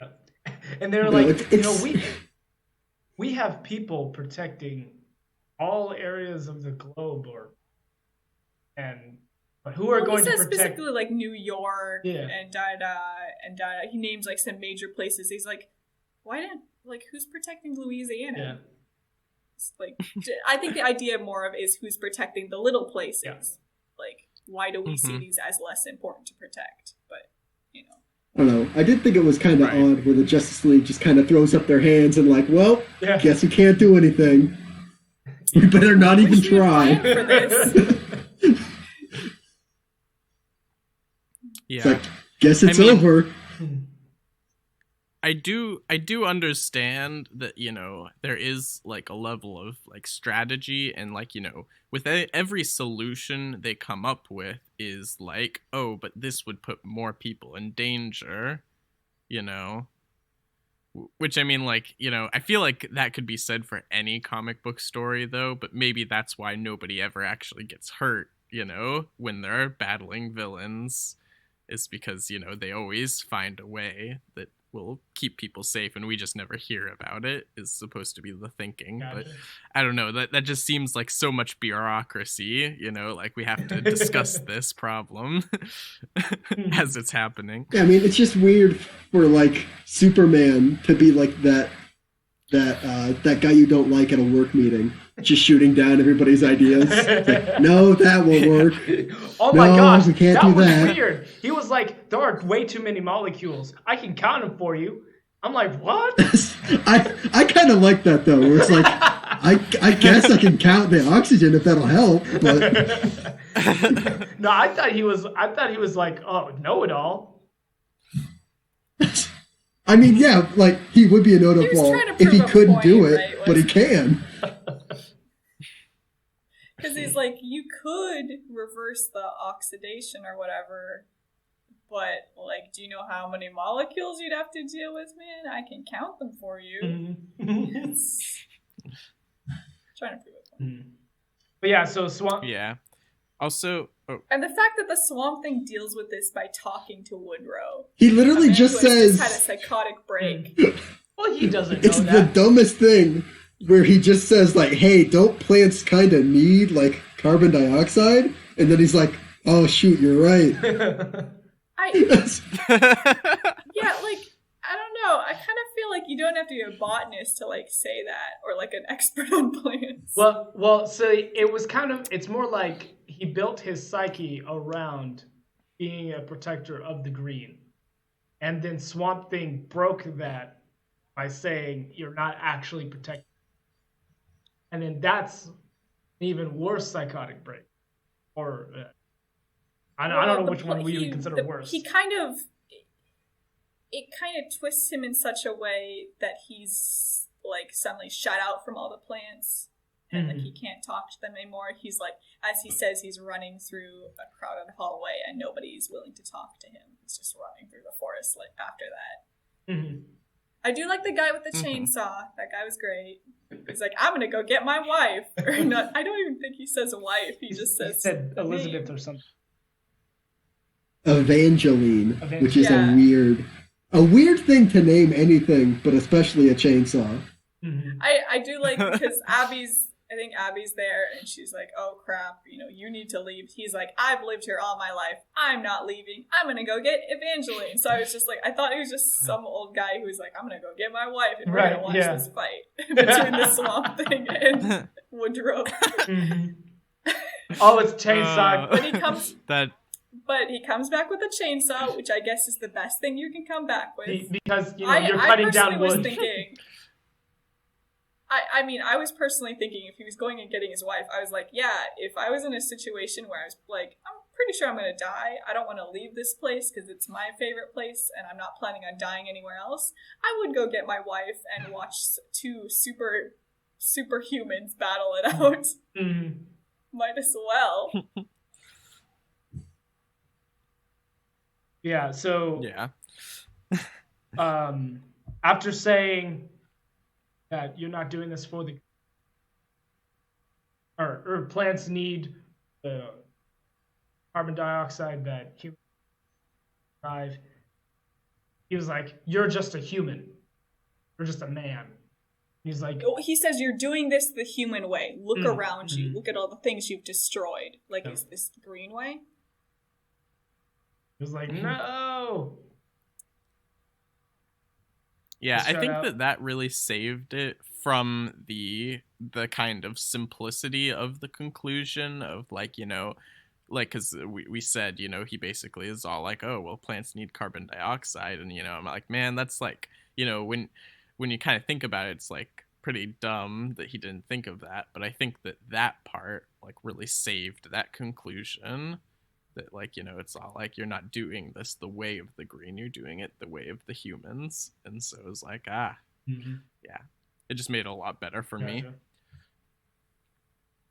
He's very much the embodiment. Woodrow is very much the embodiment of, humans are a virus. That's why they're the true virus or something. Mm-hmm.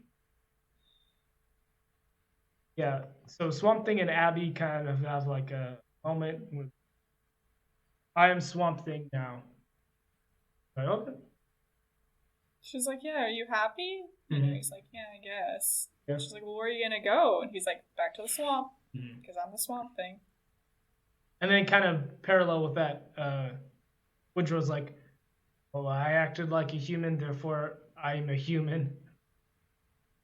And he tries to spray he tries to spray the skin on. He's like, I've grown a little bit since I last sprayed my fake skin on. So I would probably look a little bit better if I cut it back before the Justice League comes and interrogates me. He's like, I gotta do it right now, though. Yeah, that didn't help him one bit. I do really like that scene of the sprayed on skin, and he's very misshapen, and he's like, yes, it is me, Woodrow, a human being.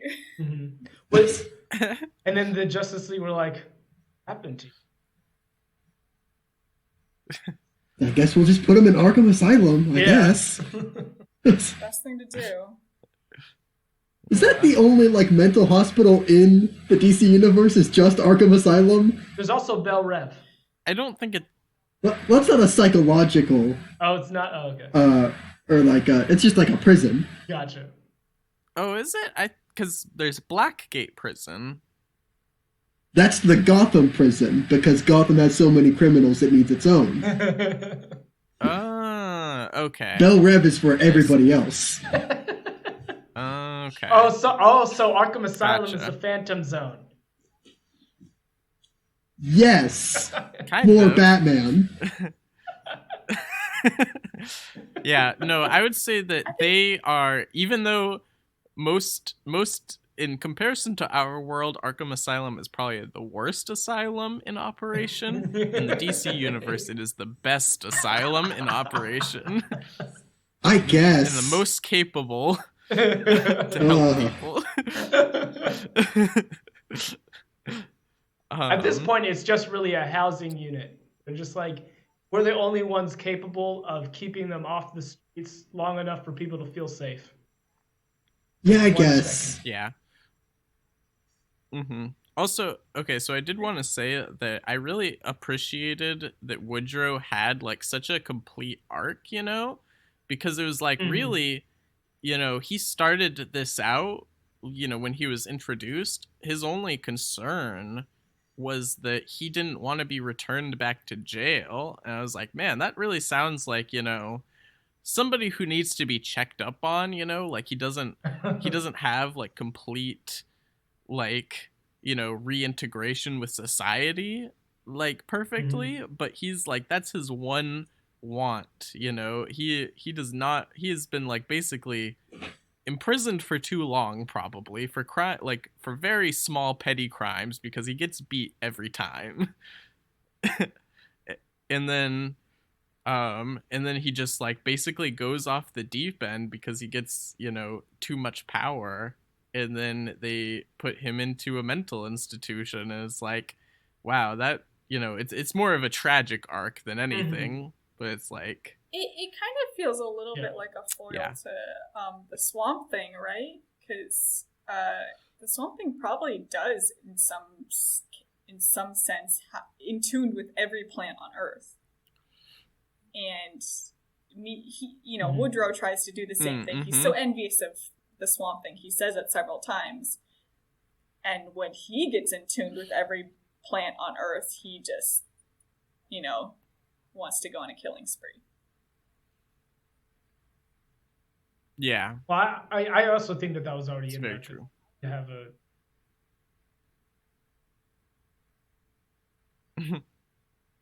So he's too warped in comparison to Alec.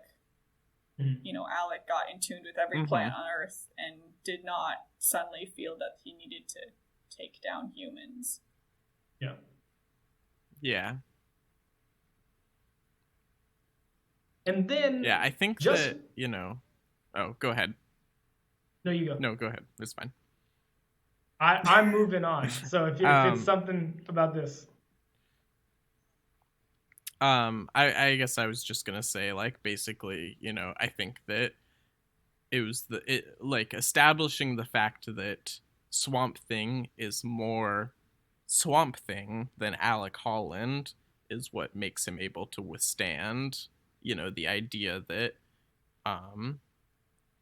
the ability to connect with the green, but also he can still connect with the people of the red by having consciousness and be more like a representative of the green. And I think that that's how they'll build him out later on.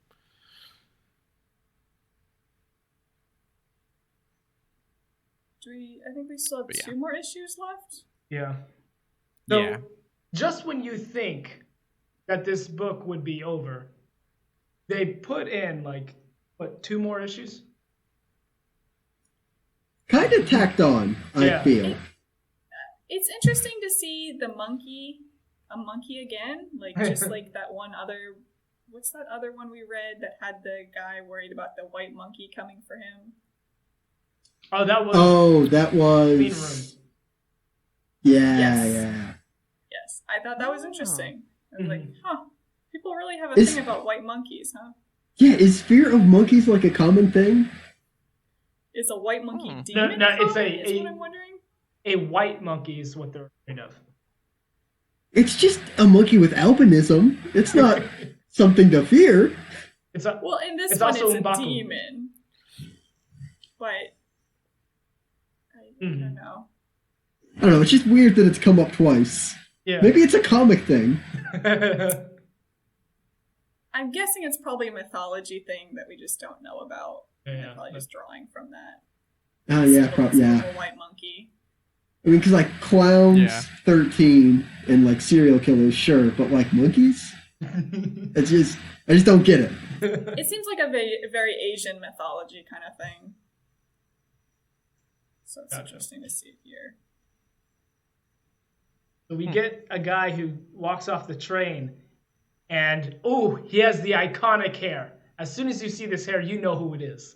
It's red with a white streak in the middle. And I'm like, that's him. I'm looking forward to it. But what I didn't realize... who he was. Oh, okay.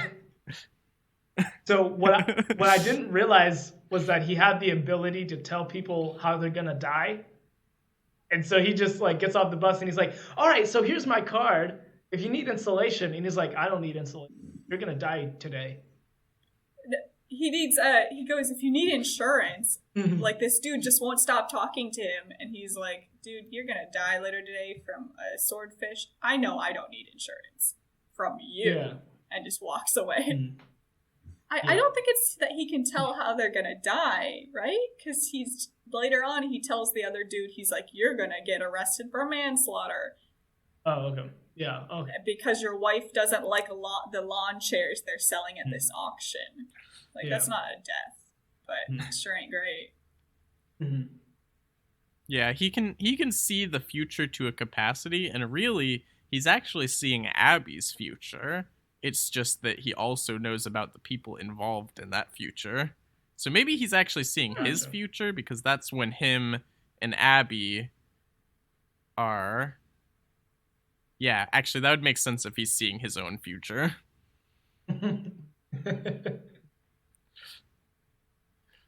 Well, I mean, but yeah, he didn't know that he was locked up from, right? I mean, that's a good point. Okay. Yeah, maybe that was just because he was responsible for the swordfish coming undone and killing the other guy. He assumed, but also maybe he just has general future powers. Couldn't tell you for sure. So he goes into town and he buys a Ouija board and some incense. That's how you say it. And then he buys some incense. Yeah. I don't think he buys the Ouija board. He just asks about it, doesn't he? Well, he shows up with the Ouija. Yeah. Peter. I think he asked about have you sold any Ouija boards, but I think he already had one. Oh, okay. Oh. Well, it's like I think he's tracking it down because we learn later that the monkey is a weird demon that was summoned to this realm via the Ouija board. Yeah. I assume it's the same Ouija board. He buys it at the auction.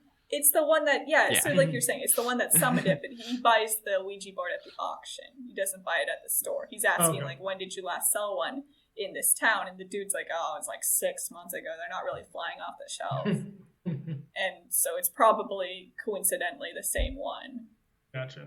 Which, like, if you summon a demon using a Ouija board, doesn't it make sense if you get rid of the Ouija board to destroy it in some magical way that would, like, get rid of the demon? No, you've only destroyed the way it can enter.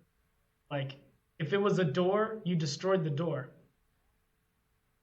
They already walked through. So you make a new... So instead then, wouldn't you make a door using the Ouija board and smash the monkey over the face? Like, I don't know. It just seems like a really weird... I guess the whole thing of the monkey attaching itself to the one person who didn't die because of the monkey in that place I felt a little bit weird about that. I guess they had to bring in some human element into it, and a kid is usually the best thing. That kid did not look like 6 years old, though. Yeah. No, kids are hard to draw, is what I've heard. Yeah, no, my conception of the Ouija board was that the importance was, like, basically the demon... Because, so, Ouija board is a way to communicate with, like, spirits and demons, allegedly. And then, so it tricked them into saying out loud the words, the spell that released him. Oh. And so, it's not really about the Ouija board, it's about saying the words. Gotcha. But then that makes me go, why did he decide to buy it at the auction, I guess? I think he was, like, doing some magic to see, like, what the last thing that it produced was. Okay, so he knew about this with some kind of inkling, but he was using that to track it down, maybe. He's doing, like, spirit detective work. Yeah, that makes sense. So in this issue, Abby gets a new job working for... Right. Yeah, really convenient new job. Mm-hmm. But it's interesting how Abby goes in there and she's like, these kids are crazy. And they're like, yep, it's autistic kids. You know how crazy they are. Yeah. And it's like, I did want to say that it's school, but like...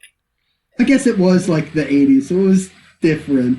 back then. The one lady's literally like, the first time I dealt with an autistic kid, I wanted to quit, but here I am 6 years later or something. Yeah. And I was like, yeah, basically, I think that they are confusing autism with just like childhood trauma that like breaks you. I think that it seems like these kids seem to be survivors of psychotic like breaks, and they're like, it's autism. It got to them. Yeah. This is not how that works. Yeah. Gotcha. So, you know, like basically if you're listening to this and thinking about reading that, just like, you know, careful for that, you know, basically that this does not treat autism correctly or well, but yeah, but it was almost 40 years ago that this was written, so I guess true. Today they would be like, oh, all the kids here have schizophrenia, so that's what causes them to be so crazy. And it's like, yeah, kind of just a different thing they've chosen to name. Gotcha.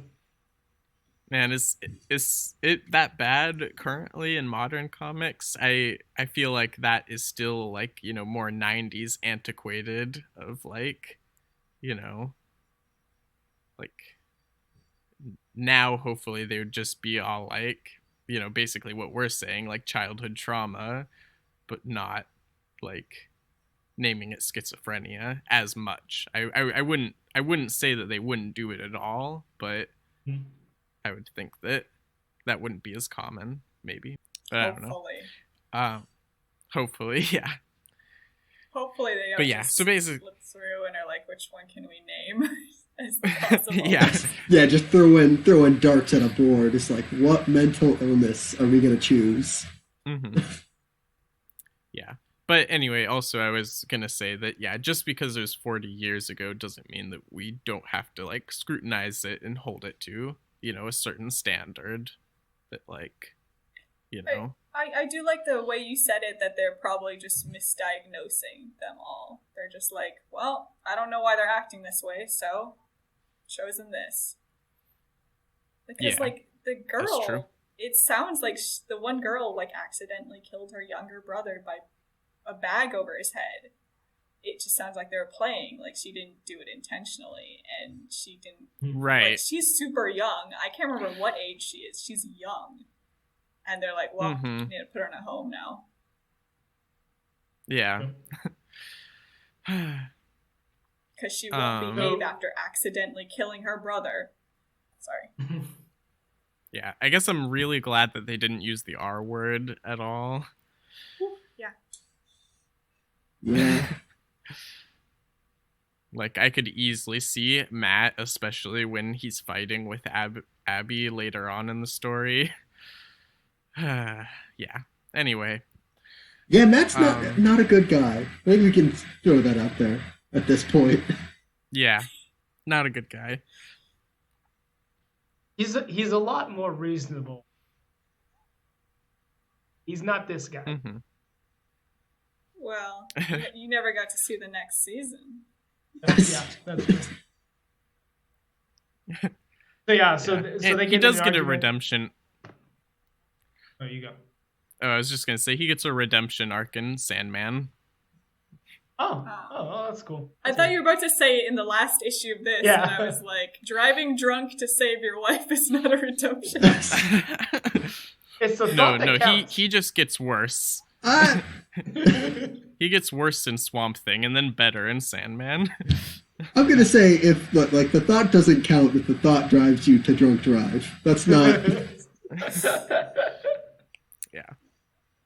Yeah, they get into an argument about her working and not spending enough time with him, and so she leaves and he gets mad, and then I guess we cut to what I didn't realize at the time was a flashback of Paul, the kid.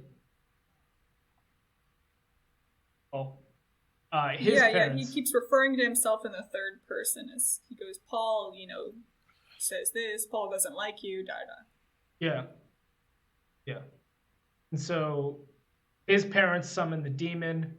That demon killed his parents and then attached itself to him, but like, you know, the demon spends his time with him, and it's like it's really creepy. He's like, I don't want to think about it.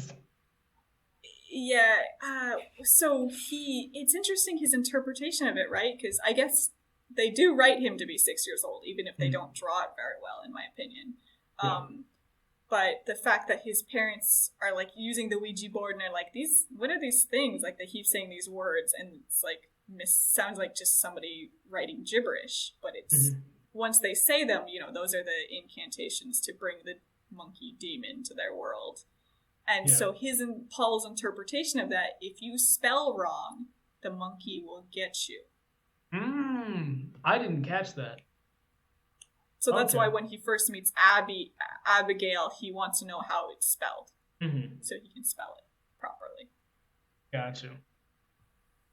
So then we get more... Swamp Thing is like sensing there's something going on, talking about the autumn, what comes with the autumn. And so we didn't say his name yet. The guy who got off the train was Jason Blood,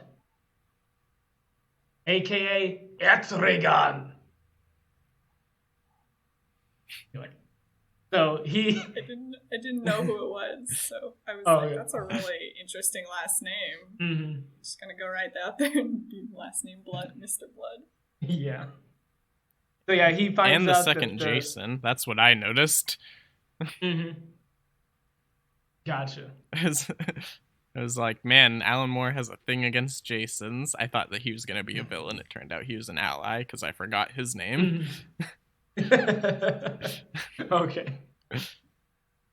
But yeah, so he's with the Ouija board and he finds out the incantation that Paul's parents had said. And then we get to the insulation guy, and he's like, hey, or he talks to Abby, who's on her way to work, and he's like, hey, you need some insulation? She's like, no, I don't. He's like, oh, come on. He's like, no, I don't. Please leave me alone. He does well as what Jason earlier was like, you know, he told him you're gonna get speared by a swordfish later today. Also, you are cheating on your wife with like 5 different women and you're not even gonna hide it.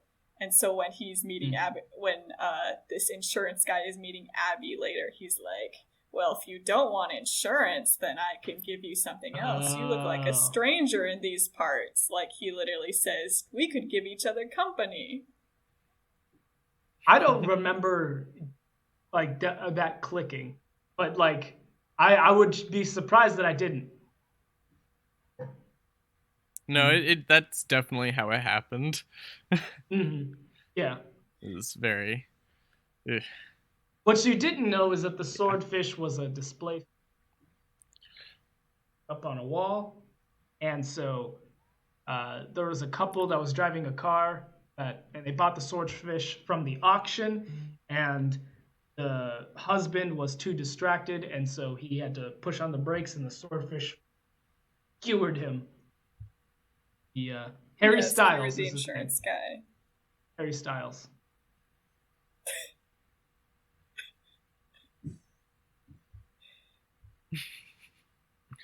I really don't feel like a ton happens in these issues. Like, they fight off the monkey, they run away from the monkey.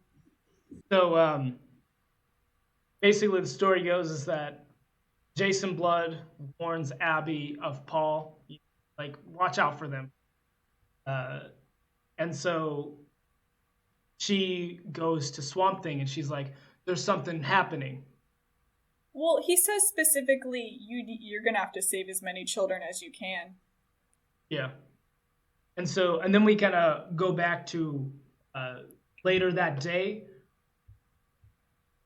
or before she goes to see Swamp Thing. And earlier that day. Yeah. And it's when she first starts her job and she gets attacked by a kid who's going a little wild. The staff like say every kid is going wild right now. Like usually like 1 or 2 at most, like in a day. But every kid is going wild, and we're having trouble keeping them all down. Yeah. then she goes to talk to Paul, and he tells her about the Monkey King, and I think she says, "I believe you." Right? Yeah, he's like, it's what's so upsetting is not only did he go through this trauma, but like nobody's willing to believe that it actually happened. And Abby says, I believe you. Right. And then Matt and Abby have another argument, and he's like, all right, fine, if you're gonna go to work, at least take the car. And she's like, I'd rather walk.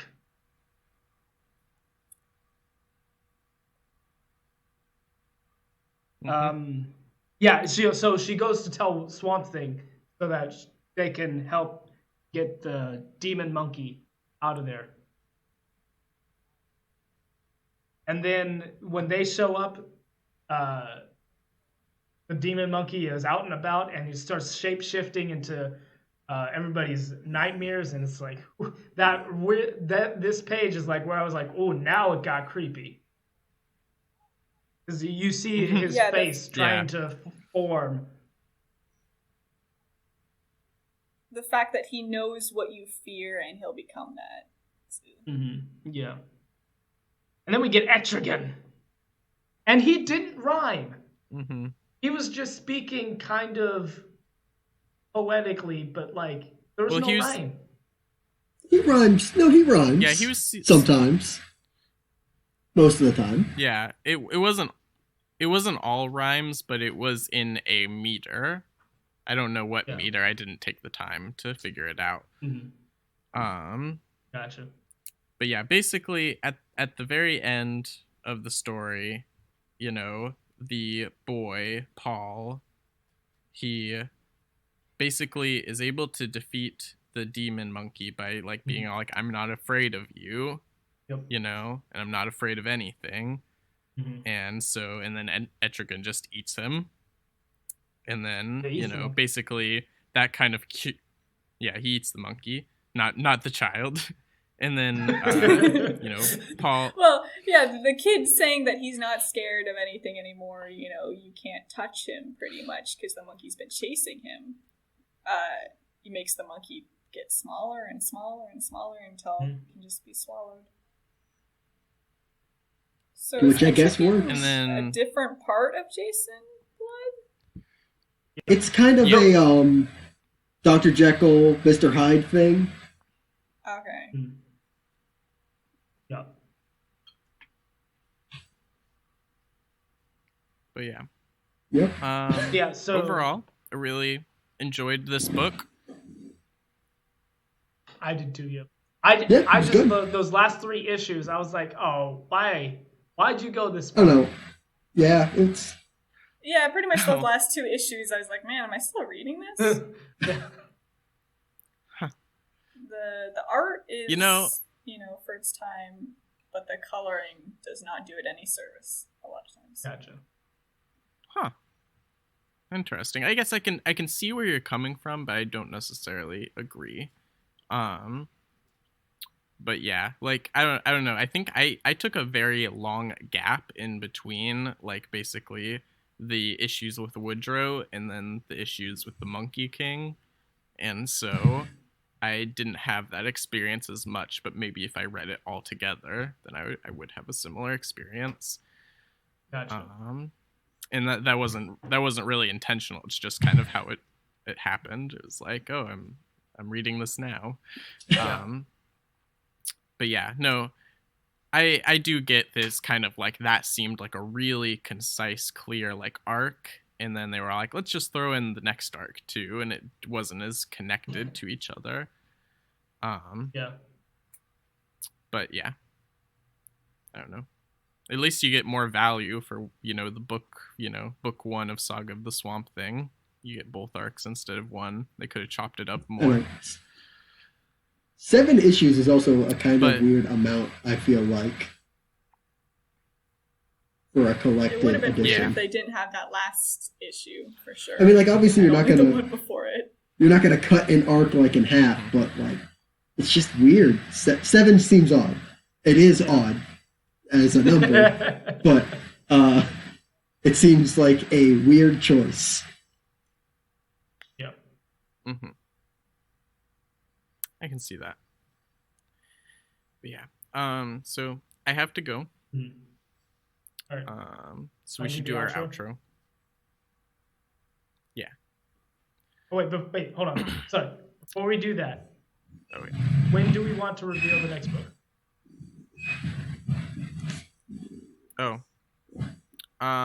We can do it right now. Okay. I thought long and hard about this. Spent a good 30 minutes trying to figure out the right one. I may have taken it a little too serious. But so the book, I'm going to say it. I've heard it's really good. I don't know. Mm-hmm. We'll have to see. It's called Afterlife with Archie. Okay. Volume 1, Escape. All right. I guess we'll see. Mm-hmm. Yeah. Cool. Good choice. We will check it out. Anyway, this has been the Comic Panel. I'm Cody. I'm Taylon. I'm Jacob. And I'm Shawenta. And we'll see you next time.